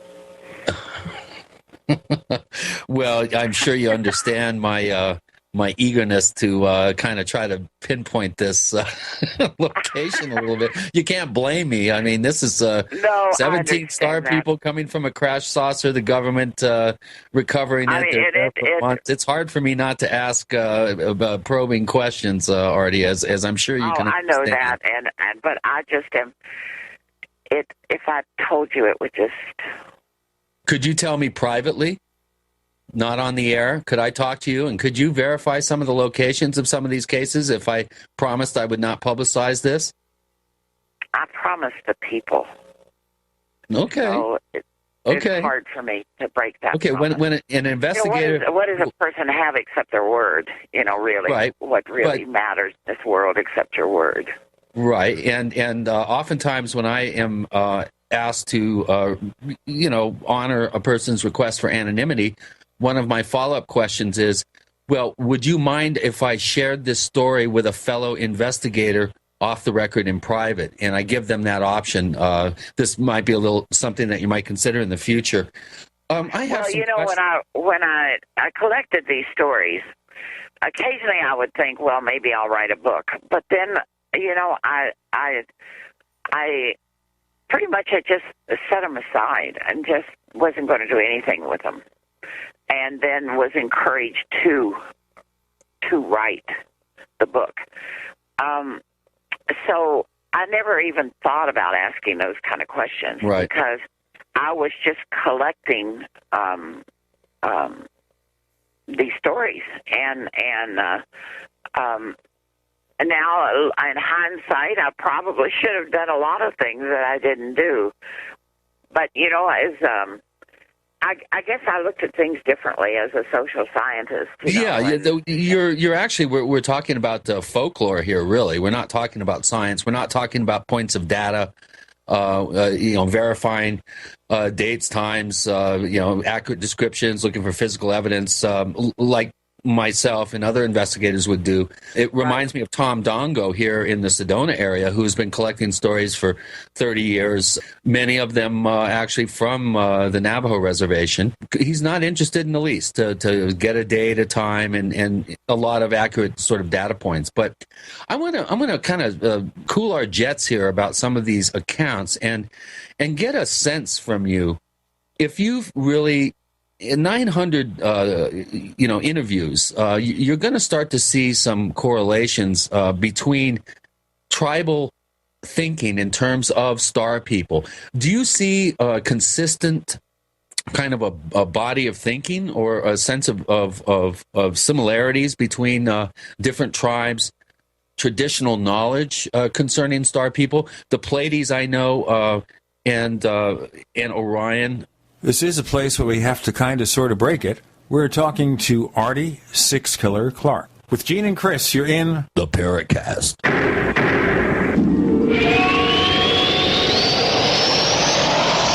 Are you tired of searching for great talk radio? Something more important. Search no more. We are the GCN Radio Network.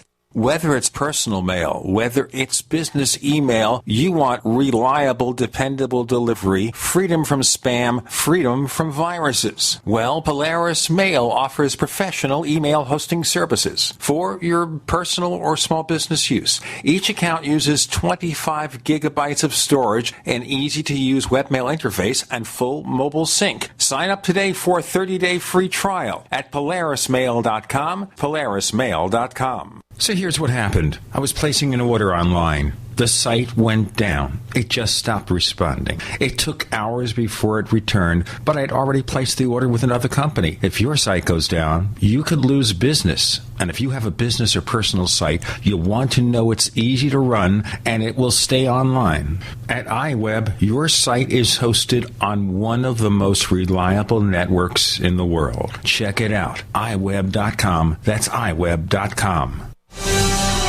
If you're considering a water filter, have you heard about Aquapail? Aquapail from FreezeDryGuy.com has huge advantages over many other water filters. American-made Aquapail units are designed and engineered to not just filter contaminated water, but capture or kill all bacteria and viruses to non-detectable levels. Aquapail has the fastest flow rate of any other water filter on the market, filtering a gallon of contaminated water in about 5 minutes. That's water when you need it, now. Get the world's fastest, safest, and most reliable gravity-fed portable water treatment system for surface, well, and wastewater sources. Aquapail. Available in 4 sizes starting at only $100. And all orders to the lower 48 ship free. Call 866-404-3663 or go to freezedryguy.com. That's 866-404-3663 or freezedryguy.com. 100% veteran owned. The Freeze Dry Guy. Radio advertising on GCN, the Genesis Communications Network, is simple, affordable, and reaches millions. How do we do it? Let's break it down. First, the simple part. You tell us about your business. Then our expert radio copywriters write your copy. We hire professional voice talent. Hello there. I'm a professional announcer. And then produce your ad with just the right music and feel. Voila! Simple. How affordable? 60-second ads on GCN are the most affordable national radio advertising rates, period. And that brings us to reach. Millions of people listen to GCN radio programs on over 700 AM and FM and XM stations and streaming audio live. That's it. A one-stop shop. Creative radio ads. Very affordable rates. Millions of potential customers and customer service that can't be beat. See our current list of satisfied advertisers at GCNlive.com. Then shoot us an email. advertise@gcnlive.com. Pharmacist Ben Fuchs knows the importance of proper digestion. Make sure you take a look at the Ultimate Enzyme product. They're made with bile salts and fat digestion enzymes and protein digestive enzymes. And not only do the Ultimate Enzymes give you obvious benefits for digestion, but they can also help keep your blood flowing through your circulatory system. As most of you probably know by now, thick, sludgy, clotting blood is a serious risk factor for heart disease and stroke. Clearly, inappropriate and excessive blood clotting is a major health issue, and thick, sludgy blood is not just about heart health either. Sludgy blood can compromise oxygenation and nutrient delivery to all your cells and tissues and organs and ultimately lead to almost any health issue you can name. Concerned about proper digestion and heart health? Order Ultimate Enzymes by calling 866-735-2470. That's 866-735-2470 or on the web at brightsideben.com. That's brightsideben.com. Order today. This is Leslie Kane, and I'm with the Coalition for Freedom of Information, and you are listening to the Paracast. Chris was in the midst of asking a very involved question of our guest this week, Artie Six Killer Clark, author of Encounters with Star People. Chris, why don't you ask part 2 of the question, then we'll get Artie's answer. Yeah, basically what I'm shooting for is I'm looking for consistency between tribal traditions concerning star people. Do you see correlations? Do you see similarities? Is there a thread of consistency that runs through from tribe to tribe relating to star knowledge and star people? Well, if there is a consistency, it is that a majority of the people I interviewed came from tribes that believed that the star people existed and that they frequented the planet Earth from the beginning of time. That is the one commonality. On the other hand, you will go and you will find other tribes that have absolutely no cosmic connection, either in their legends, their stories, or any knowledge of, speaking of star people or the ancients or anything like that. So it's hard to generalize among the tribes of generalities, because their cultures are so distinct, their legends are unique, and the stories they tell can be very different. But as a rule, I would say that the majority of the people that I talked to came from tribes that believed that the Star people existed. Question from Conrad Hartman, and he wonders, how far east has your work with American Indian tribes taken you? Do you have any stories, for instance, from the Delaware Nation or affiliated tribes, maybe the Six Nations tribes, the Iroquois, the Mohawk, and tribes from the East Coast?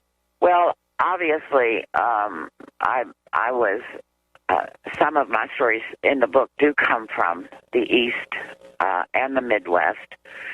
But I have never talked with any of the northeastern tribes, with the exception of a couple Iroquois. Other than that, no. You know, my work at Montana State University didn't take me to those places. Right. My stories came from the reservations and the places that I visited, or if I met somebody at a conference that over the years became, trusted me enough to tell a story. But other than that, no. Well, how about your own experiences? I remember in the book that you had a sighting of an object at the funeral of one of your interview subjects. How about your own UFO type sighting experiences? Do you want to tell us about those? Well, I'd really like to focus on the book, but I can tell you that I have had more than one experience. So have I, actually. Pardon? So have I. I've had quite a number, actually, over the years. Well, here's an interesting question from one of our forum posters, Mastastic, who's been a poster since July of last year. Is there any way to separate good and evil aliens that those interviewed described? It seems that the traditional gray aliens with the large eyes, the frail appearance, and the skinny bodies and the large heads were involved in the more nefarious abduction accounts and interactions, whereas the more human-appearing aliens were closer to kind of an American Indian belief in ancestors from the stars. Do you see any sort of separation between different types of entities and how they were perceived in a either positive or negative way by your interview subjects? Well, there were a couple of instances. I reported stories in the book of the people describing them almost like insects, and those experiences were not positive experiences. They were forcibly taken onto a spacecraft. They were very aware of what was happening to them, and that they were being forcibly taken by these beings, and that was not a positive experience for them. And so there was a distinction, and their description of them. Now, one of the interesting things I found is that they didn't talk about them having great big large eyes. They talked about them wearing goggles. And I thought that was interesting because maybe that's what they do wear. Maybe those big eyes are nothing more than some kind of goggles to protect their eyes or something. I don't know. But I found that interesting because I've heard the stories about, the aliens with the big eyes and of course you see it in television and, everywhere you go in pop culture. Oh boy, do we. A constant source of irritation here at the Paracast, I might add. Right, bad. But one of the things that I encountered where they were described, I said, well, what did their eyes, how you describe their eyes? And they said, well, we can't because they were wearing these black goggles. So I thought that was interesting, that they didn't see them as having these big oval eyes. They saw them as wearing goggles. Well, here's a question that I wanted to ask you myself, and that is, out of all these interviews that you did, most of them obviously were just average, everyday American Indian folk. Did you ever interview somebody that was the head of a medicine society or a chief or some sort of political figure or someone with high political standing or social standing within a tribe? Well, several of the people I interviewed had a high social standing within the tribe or leadership in the tribe. Whether they were, I stayed away from interviews with what we call the holy men or the medicine men, unless they just wanted to talk.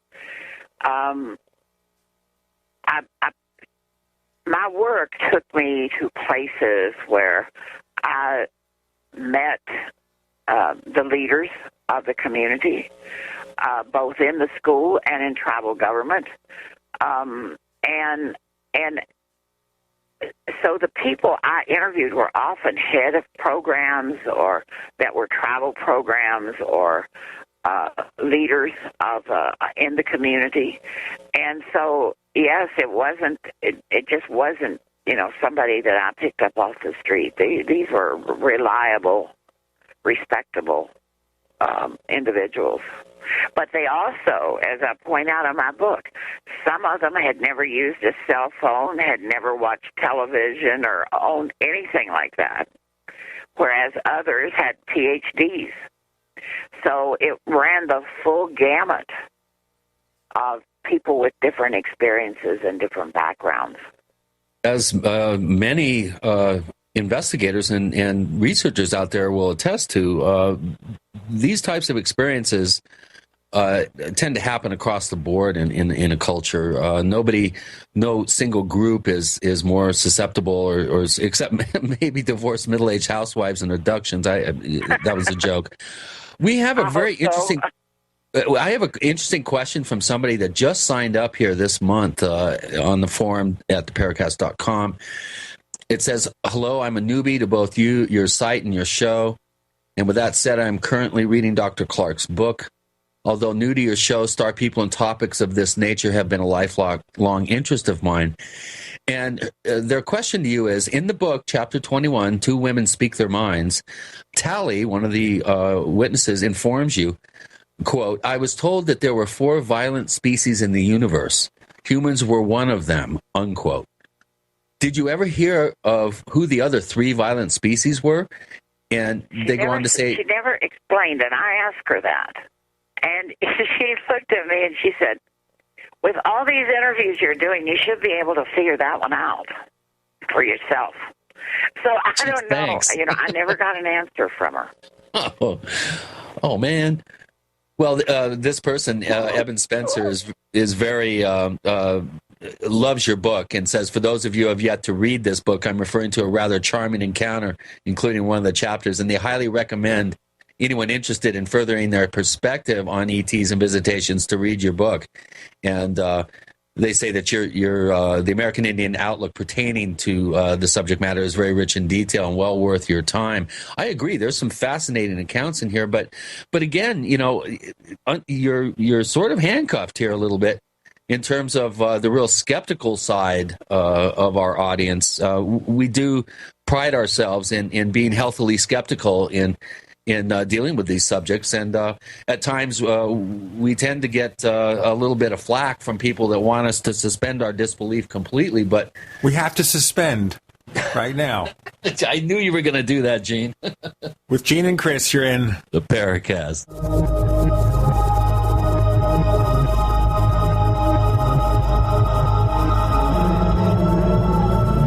The GCN Radio Network, providing the world with hard-hitting talk radio. GCN.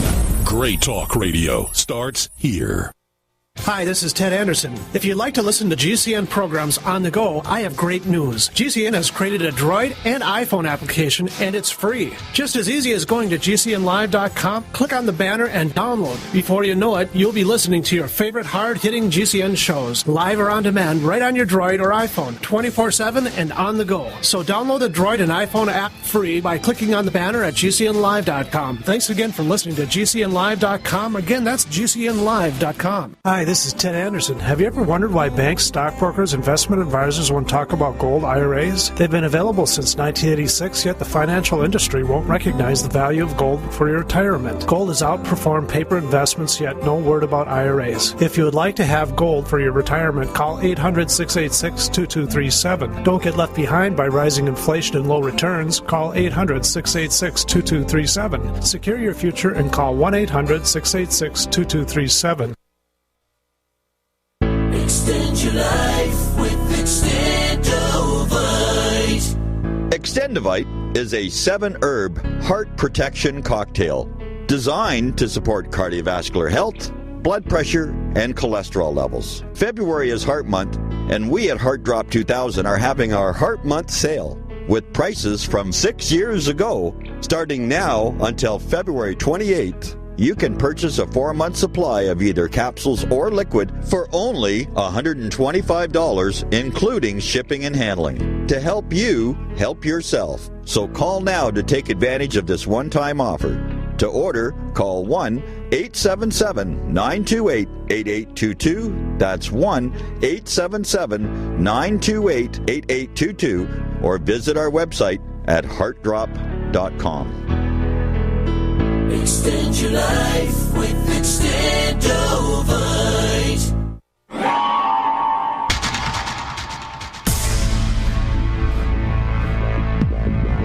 Welcome back to the Paracast, the gold standard of paranormal radio. And now, here's Gene Steinberg.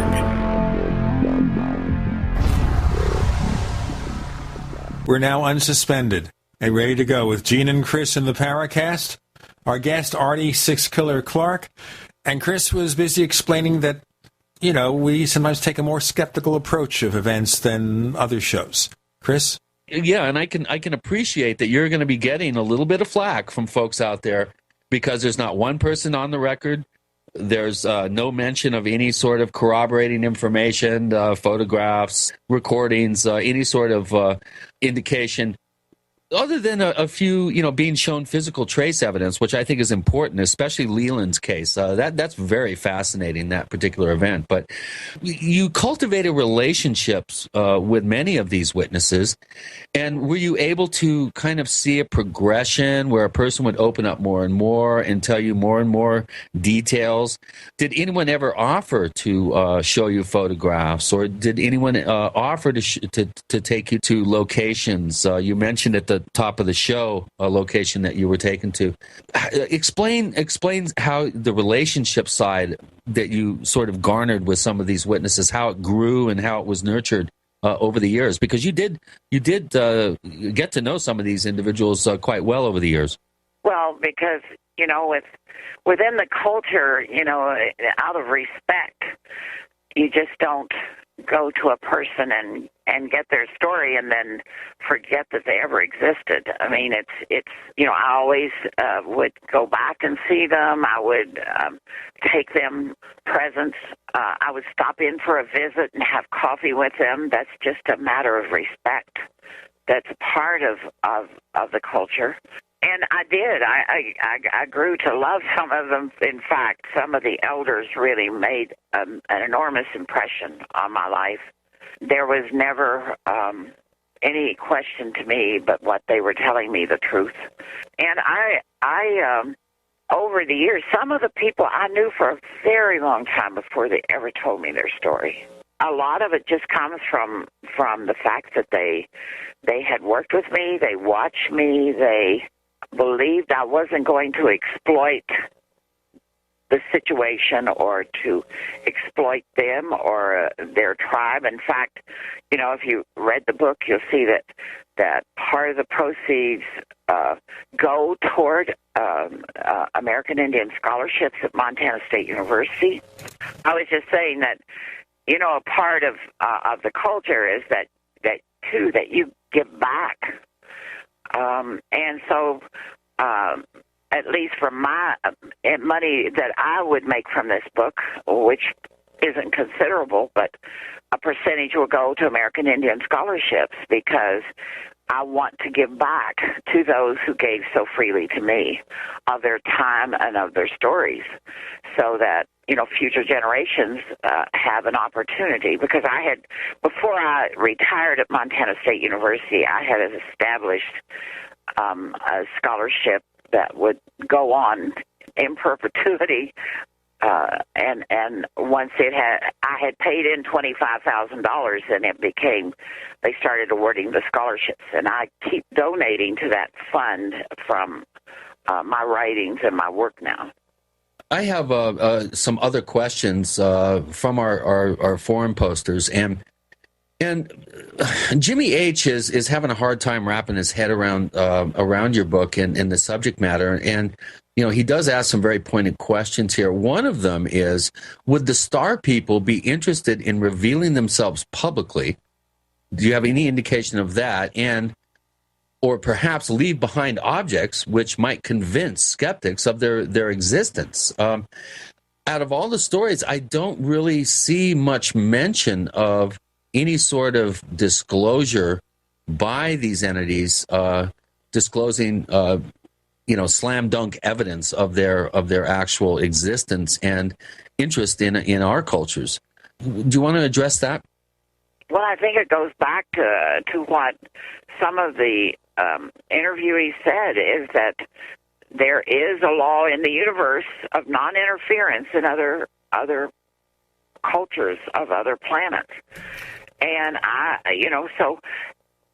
read so much of this literature where, that the Earth is going to be destroyed and UFOs are going to come and pick up a select few and spirit them away, or that they're going to come and save the Earth. I never got any of that kind of information from the people I interviewed. There was absolutely none of that. It was that they come here, they collect data, they land in places where they hope they will be unseen and can leave the same way, but there are people or entities that break the law and do interfere, and I suspect they're referring to abductions or mutilations of animals or whatever. Let me ask you, though, Artie, I hate to interrupt. This non-interference policy, is this something they present to people who contact them, or something that is assumed? And I'm not talking about the Star Trek non-interference policy here. It was something that was told to them. Okay, so they tell people, we're not here to interfere, but by communicating with them, they're interfering, aren't they? Well, but they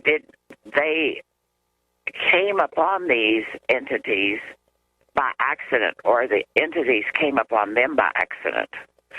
And when they were questioned by the people I interviewed of, what are you doing here? Why are you here? And many of their responses were they weren't supposed to be seen. They were not meant to interfere in the life of anybody. So it was an accidental meeting. In which case, of course, they basically totally turned around that person's life by the encounter. But also, well, you think here. here. I'm not sure of that. I mean, but wouldn't you think, though? But wouldn't you think here? I'm just speculating here. We have an advanced race, or many advanced races coming here from other planets and other star systems, and certainly prospect that is fairly obvious now because we're discovering more and more potential Earth-like planets in the universe. So this is certainly a realistic possibility to consider, even by skeptics.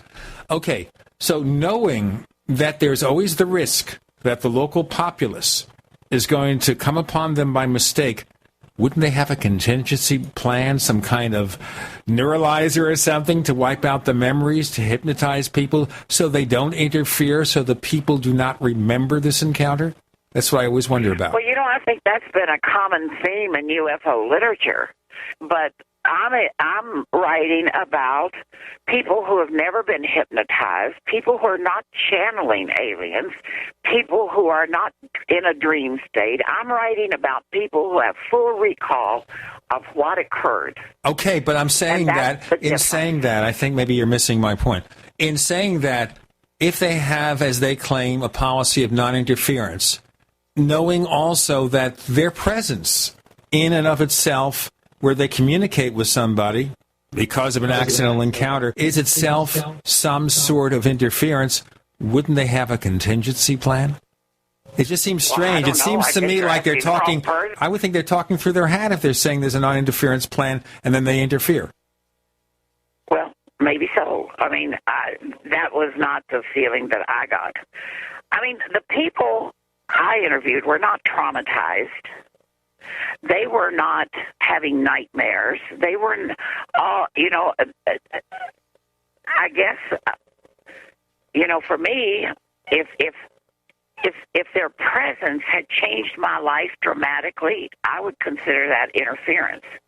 Have your encounters, one of you said you had several encounters, have they changed your life significantly beyond the belief that they do exist?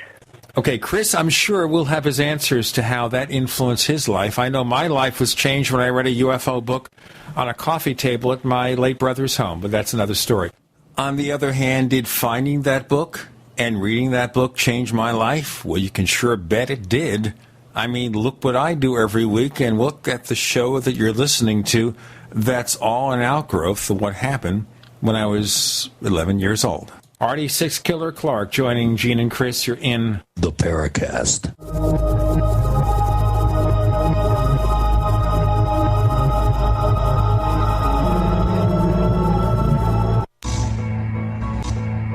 Is there a secret UFO agenda? Do strange creatures from the darkest corners of the mind roam the earth? Is there evidence for mind control, time travel, or devious government conspiracies? Find out the inside scoop on the latest conspiracies, paranormal activity, and Freudian phenomena when you subscribe to Tim Beckley's Conspiracy Journal. It's jam-packed with stories, special book and DVD promotions, and the best news, it's absolutely free, sent right to your mailbox. Plus, a bonus free email newsletter sent out every Friday. Simply send an email with your name and address to Mr. UFO at webtv.net. That's Mr. UFO at webtv.net. Find out what they don't want you to know.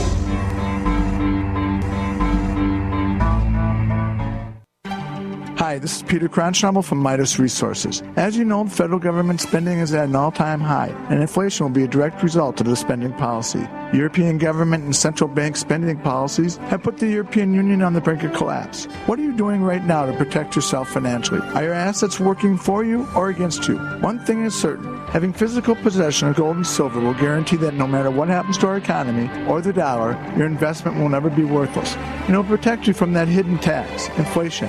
If you've been thinking about investing in physical possession of precious metals or having an IRA in precious metals, I can help. Call me today, Peter Cronschnabel at 800-686-2237, extension 108. And I'll take the time to personally put together a portfolio designed to protect what you've worked so hard for. Call 800-686-2237, extension 108. You've worked hard your whole life, and I want to work hard for you. Call Peter at 800-686-2237, extension 108. Your freedoms are on the line. The Second Amendment is in danger. How soon before your freedoms are taken away? What can you not live without? What is your greatest dependency? Is it your guns? Is it your home? No, it's food. It all boils down to the food supply. Tyrannical governments control people by controlling their food supply. Don't be dependent. Be self-sufficient. Don't wait for the government to feed you. Feed yourself. I can warn you, but I can't feed you. Do like Alex has done and get a supply of food from eFoods Direct. It's the best long-term storable food on the planet. Get the popular Mega Patriot Pack free. A 24-day supply of food plus stove, cookpot, and fuel. Call 800-250-1857 or go to efoodsdirect.com/Alex and get up to 20 Mega Patriot Packs free with purchase. Build your food supply. Be in control. Be self-sufficient and be a patriot. Call 800-250-1857 or efoodsdirect.com/Alex and get your free Patriot Pack today. Healthy soils grow healthy plants. So before you plant your survival garden this year, is your soil healthy? Maximize your crisis garden soil with EM1 from Terraganics. EM1 Organic Soil Conditioner, Fertilizer Amendment, and Compost Accelerant provides healthier gardens and faster, efficient garden composting. EM1 from Terraganics.com quickly improves soil structure by increasing nutrient availability and converting organic matter into soil humus. This improves seed germination and root growth, improves plant quality, size, color, flavor, nutrient value of fruits and vegetables, and improves shelf life. And when rain is not in the forecast, no worries. EM1 improves moisture retention in soils, helping reduce drought stress. Just like you prepare all else, prepare your crisis garden for maximum yields with EM1 from Terraganics.com. Order now at TERAGANIX.com or call toll-free 866-369-3678. That's 866-369-3678. Terraganics. Life's getting better. We'd like to hear from you. If you have a comment or question about the Paracast, send it to news@theparacast.com. That's news@theparacast.com. And don't forget to visit our famous Paracast community forums at forum.theparacast.com. The question already posed on the table, and we're talking about here potential possible interference by beings who claim they're here but not interfering. With our guest, Artie Six Killer Clark, and she asked Chris O'Brien, who's had unusual encounters, how it changed his life. Chris? Encounter, in terms of conscious recollection, I've only had one encounter to my knowledge, and that was when I was 7 years old. I was not communicated with. These beings seemed to be really curious, even though I didn't get any sort of emotional sense from them. But the fact that they were following me around my neighborhood at 3 a.m. indicated to me, even as a 7-year-old, that there was some sort of interest there. But one thing that's always puzzled me, for almost 50 years now, that these beings never attempted to communicate to me. And when I attempted to communicate to them, it was like I was talking to a blank wall. So again, this gets into an area of psychology and of screen memories, and it gets really complicated. And I think oftentimes when people have unusual experiences of this nature, there's a certain element that may be at play here that is not apparent in the conscious recollection of the event. So it's kind of it's a hallway with a quicksand floor. You really don't know if you're dealing with the real thing, if you're dealing with something that's being projected into the experience and you're reacting to that.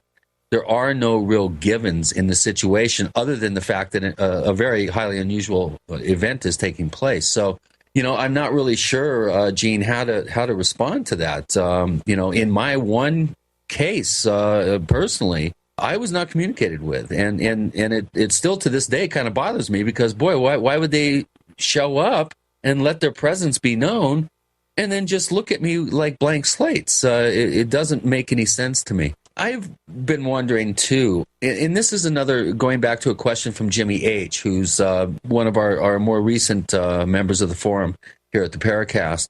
When it comes to spiritual matters, Artie, is it perhaps wrong to understand these stories literally? In other words, when it comes to so-called lizard people, are we really supposed to understand that literally, or as some sort of spiritual archetype or some sort of collective symbol in our unconscious, as he puts it, a la Jungarian psychology? What do you think? Do you think these stories should be accepted at face value literally, or do you think that we're being slowly maybe programmed with some sort of screen images? Do you think these events are literal? I do. I didn't encounter people who had experiences with lizard people. I encountered people that talked about insect-like bodies and forms, although they would be, 2 legs and 2 arms. But yes, I take them literally. I don't. I've been writing my stories about the Maya. And I traveled among the Maya from Belize all the way through Honduras, Guatemala, and Mexico. And most of the stories that I heard, one was extremely interesting from this elder Maya man who told me, well, first I heard this story about these giants that lived in the jungle. I was sitting with this elder, and I asked him about these giants. I said, are they still in the jungle? And he says, oh, yes. And he gave me the Maya word for these creatures, and he said they're hairy. And he believed, and he said, and we can hear them cry at night. And he says, sometimes they come into the village and they steal our women.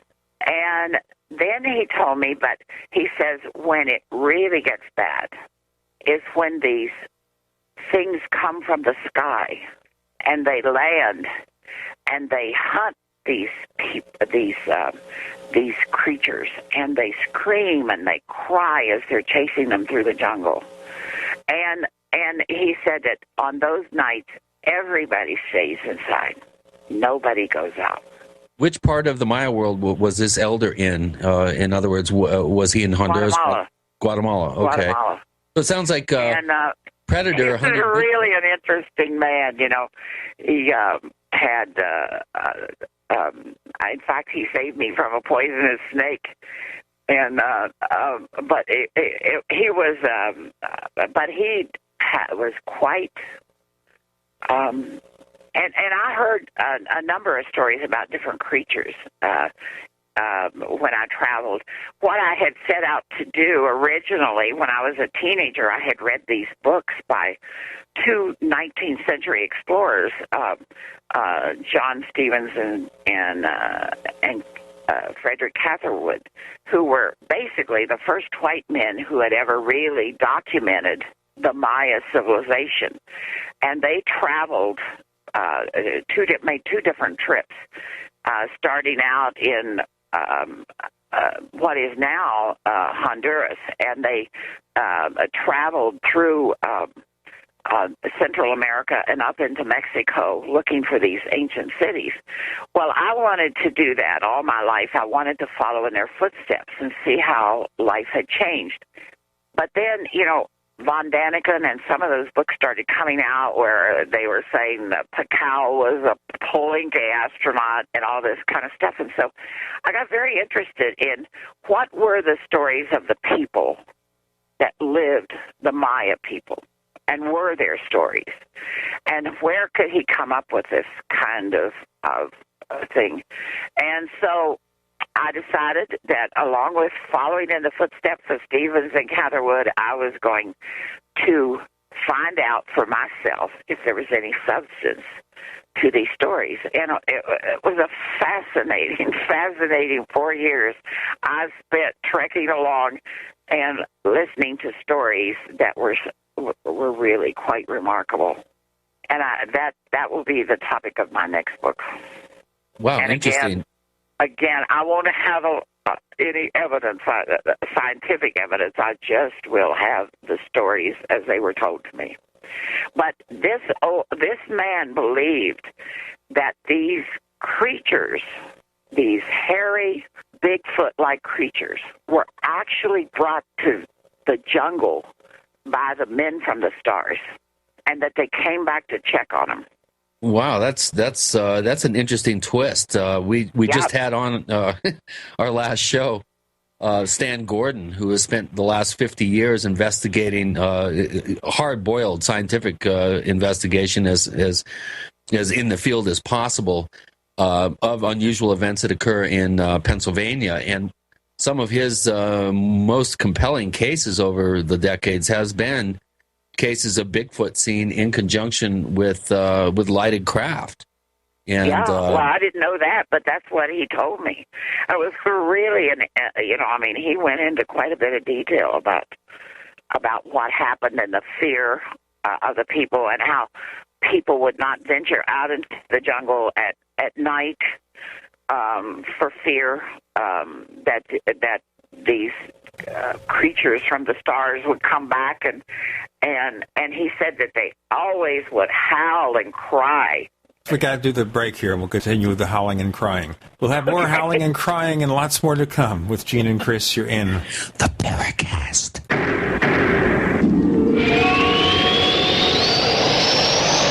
America's #1 source for independent talk radio for over a decade. We are the GCN Radio Network. Graphic Converter is the image manipulation tool for the rest of us. It does not use any database. You get full control of all your files. Want to view the images of a folder? Drag it into Graphic Converter, and a powerful browser opens up to show your image files. You could use it for slideshows. You could use it to import images from digital cameras or from scanners. Need to do some image editing? You can do that too in Graphic Converter. Also print catalogs. Convert from so many formats I can't even list them. Download now to see if Graphic Converter is good for you, like 1.5 million other users. Guess what? You could save money when you buy Graphic Converter. Use the coupon code Night Owl. Use the coupon code Night Owl to get a special price for Graphic Converter. Go to lemkesoft.com. That's Lemke soft.com. Lemkesoft.com. Lemke soft.com.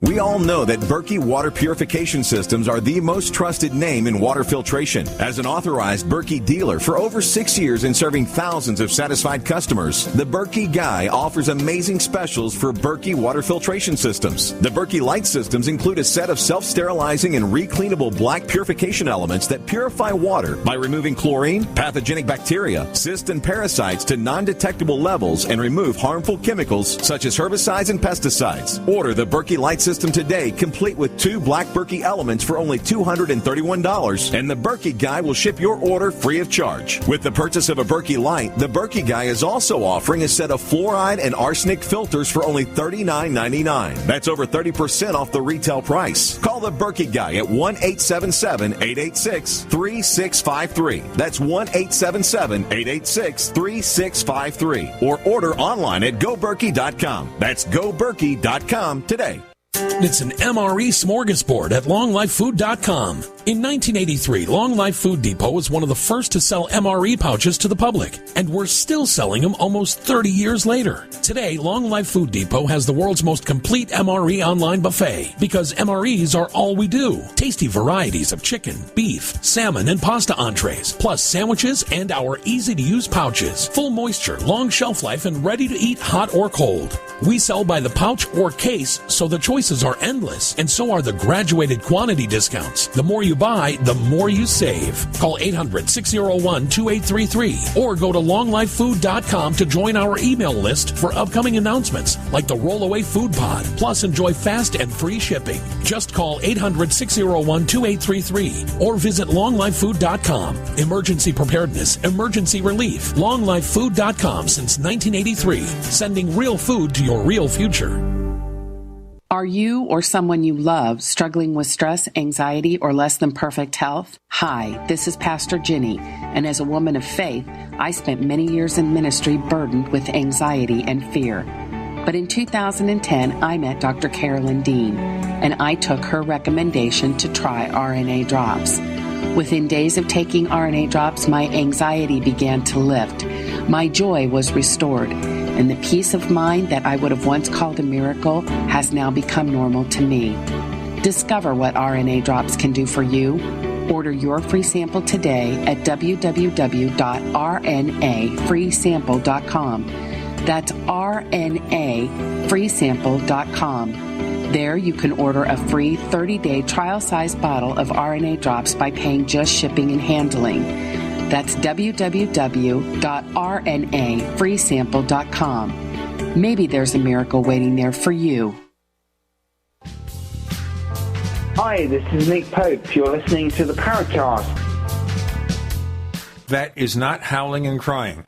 But, you know, Chris has a different way of looking at things. So. Well, that brings up a very interesting question here, Artie. I know you've traveled among the Maya. Yeah, just as recently as November.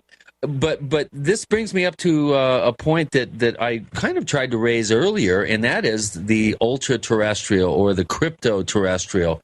You know, most people that are into Bigfoot and trying to document the existence of Bigfoot, I think 99% of them consider them to be terrestrial creatures that somehow evolved alongside humanity here on this planet. And you're suggesting this Mayan elder is saying, or this Mayan elder is suggesting that these creatures were introduced here from somewhere else. Now, this brings up a very interesting sort of a conflict in viewpoints here.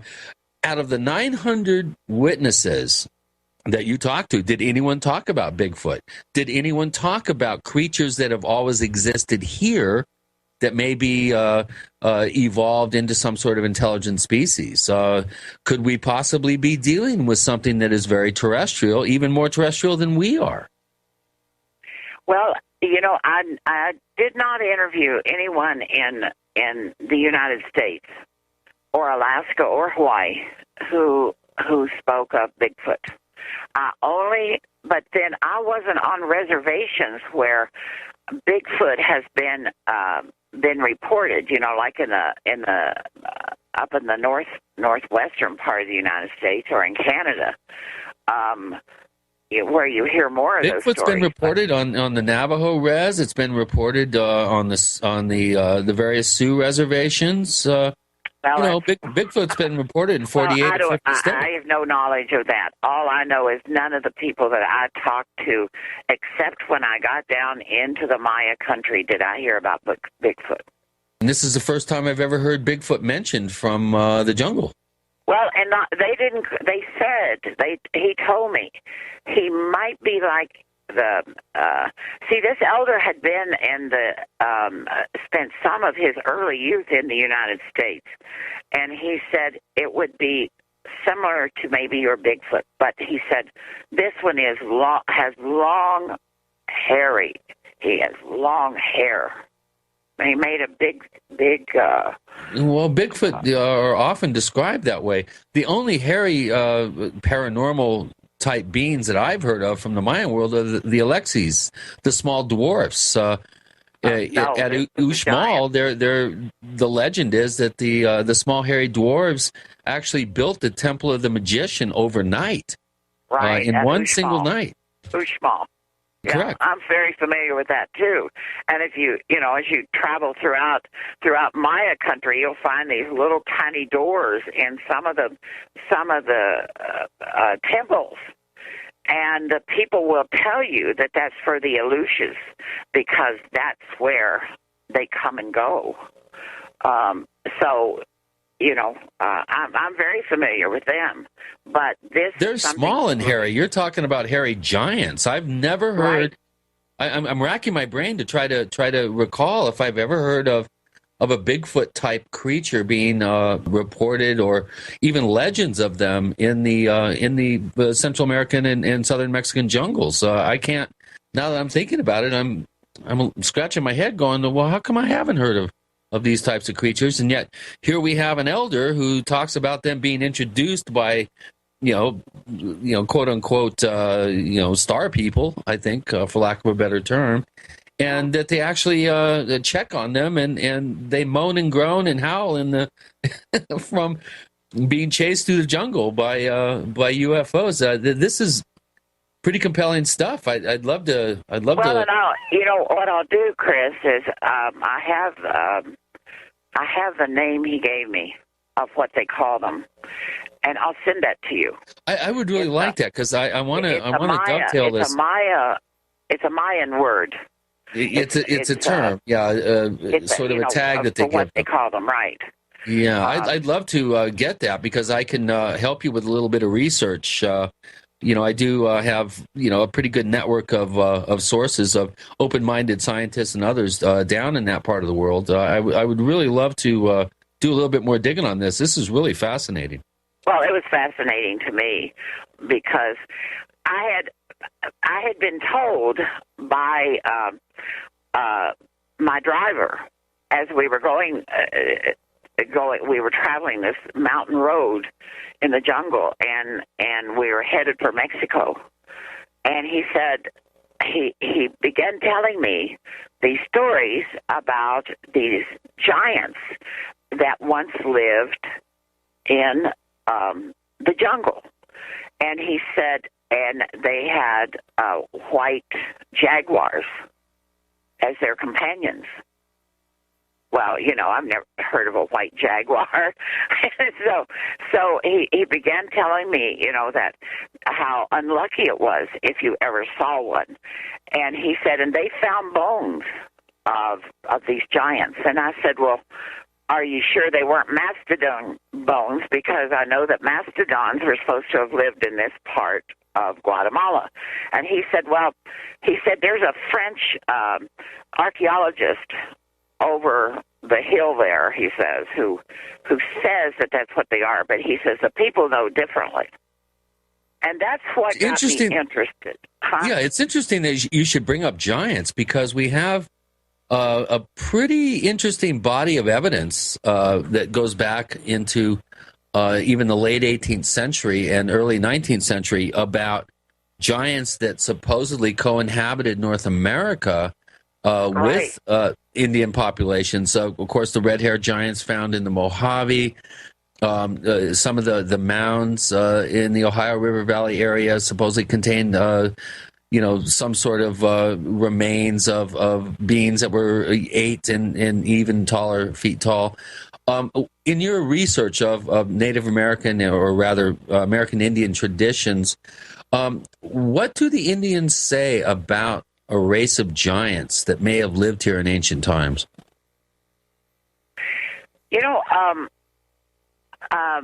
I came across a couple of stories about red-headed giants that lived in the Southwest, and they lived in caves.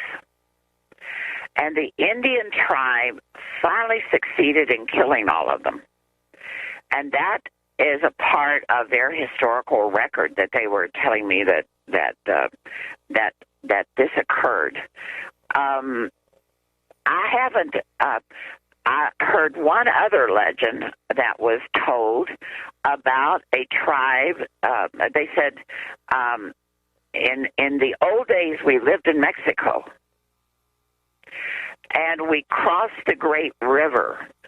And when we crossed the Great River, there was a tribe of giants, and they ate people. And we had to be very careful to get by these people and to get into what is now the United States. So I did run onto a few of those, but I did run onto it in Central America and Mexico. Stories of giants. I mean, this was an old story that this driver was telling me. Yeah. About these giants and these white jaguars.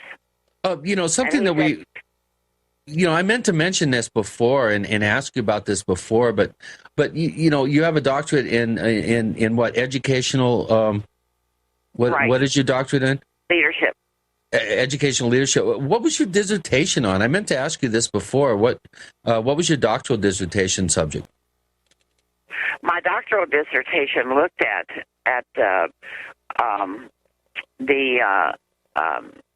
I looked at the size of school and whether the size of school determined whether a student would graduate from university in 4 years.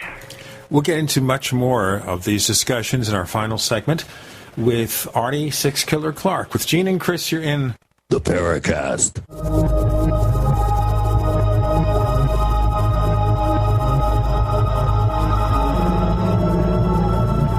Are you tired of searching for great talk radio? Something more important. Search no more.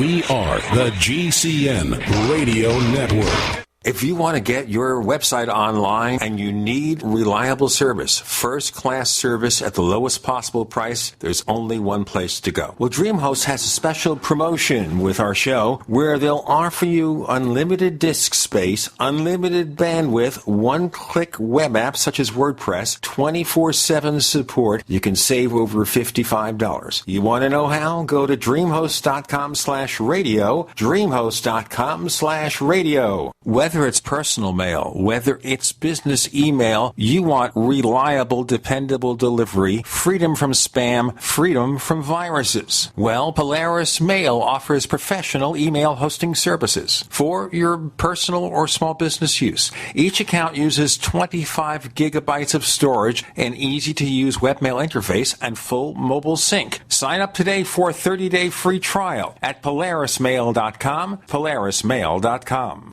Is this the year you finally get serious about your family's drinking water? If so, keep listening for a special offer from Big Berkey Water Filters. Did you know that over 60% of municipal water is fluoridated? Berkey Water Filters distinguish themselves from many other filtration systems with the capability to significantly reduce dangerous chlorine, fluoride, arsenic, and disinfection byproducts from municipal water via the Black Berkey and PF line of filters. Then there's affordability. At only 1.7 cents per gallon, Berkey Water Filters purify treated and untreated water, even stagnant pond water. Stop and think how much money you could save by simply reducing buying bottled water and using water filtered by your Berkey water filter. No need to be constantly replacing expensive filters with a Berkey. A single set of filters can last for 5 to 10 years. Choose the best size Berkey for your needs at BigBerkeyWaterFilters.com. And right now, all GCN listeners get 5% off all ceramic filter systems. Just call 1-877-99-BERKEY. That's 877-99-BERKEY or visit BigBerkeyWaterFilters.com. Free shipping on every order over $50. Big Berkey Water Filters, for the love of clean water.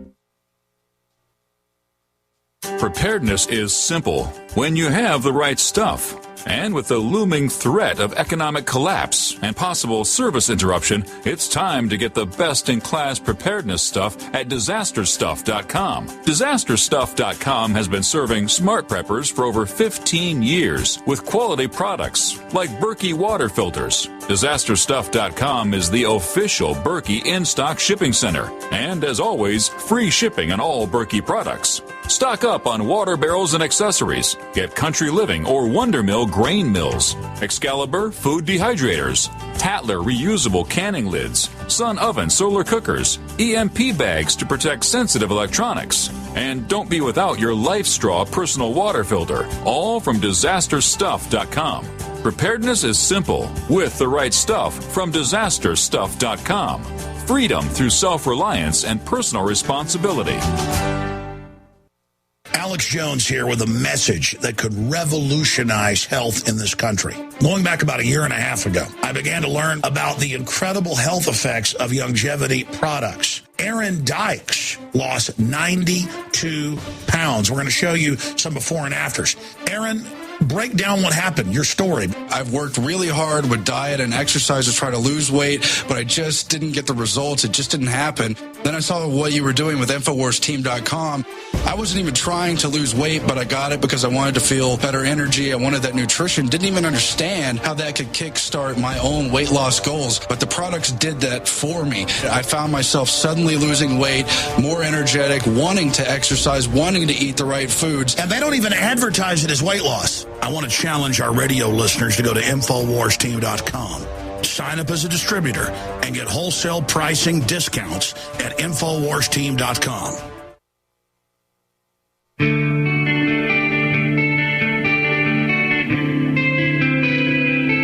This is Jerome Clark, author of the UFO Encyclopedia and other books. You're listening to the Paracast. Our final segment, 10 minutes or so with Artie Six Killer Clark, writing a book about encounters with star people with Gene and Chris. Chris, you have some more questions, I gather, from our audience. I do, and my prior question, which we forgot to ask at the top of the show about her doctoral dissertation, and this is from Jimmy H. And he asked, since you're an academic, he imagines you've been schooled in how to present a solid argument based on scholarly research methods. In your opinion, when it comes to the paranormal and paranormal topics, is it just okay to suspend our disbelief and forgo these academic methods? In your case, I almost answered the question for you. You're saying, yes, you can. But how do we convince the scientific community and the academic community that these are viable subjects that deserve more mainstream academic attention? I guess, when I set out to write this book, I didn't set out to answer skeptics or critics. I set out to tell a story. And I did it because I was asked by some tribal women to do it. I didn't think in terms of how it would be viewed in terms of scientific evidence. I mean, if we, back when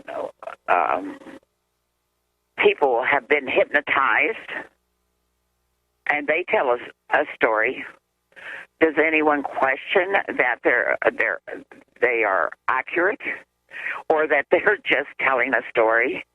I mean, it's really absolutely the same thing. I told the stories that people told to me. Whether people want to believe it or they don't want to believe it, if they want to discount it or criticize it, I did what I set out to do, and that's it. And, you know, people can analyze it all they want. They can discount it, they can criticize it, but I told the stories as they were told to me. That's it. And I know this is really difficult.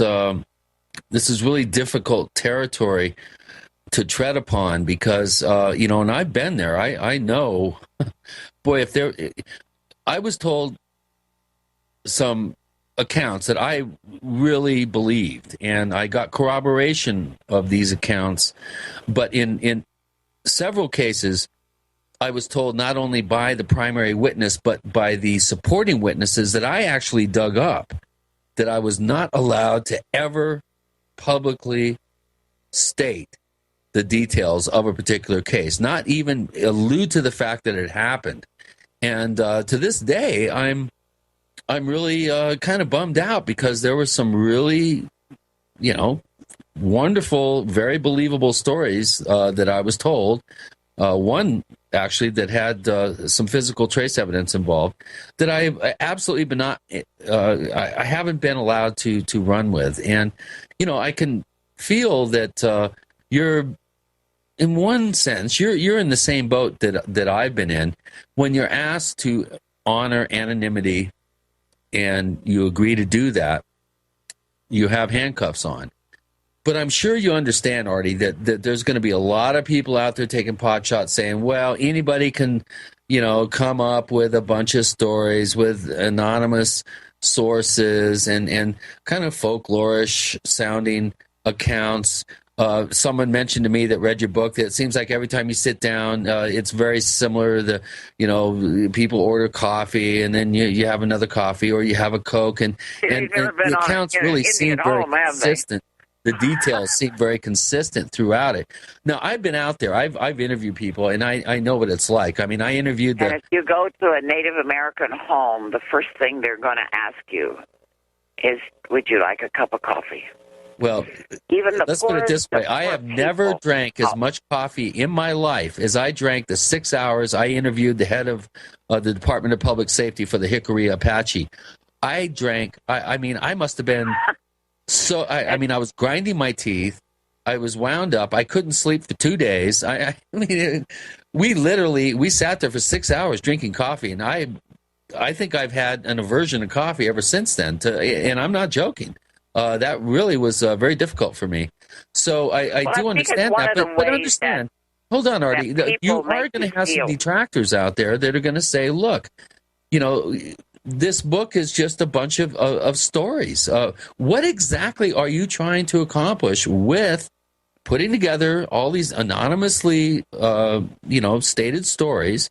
What is your motivation to actually release this book? Why do you think people have a need to know these stories? I think because, number one, they are stories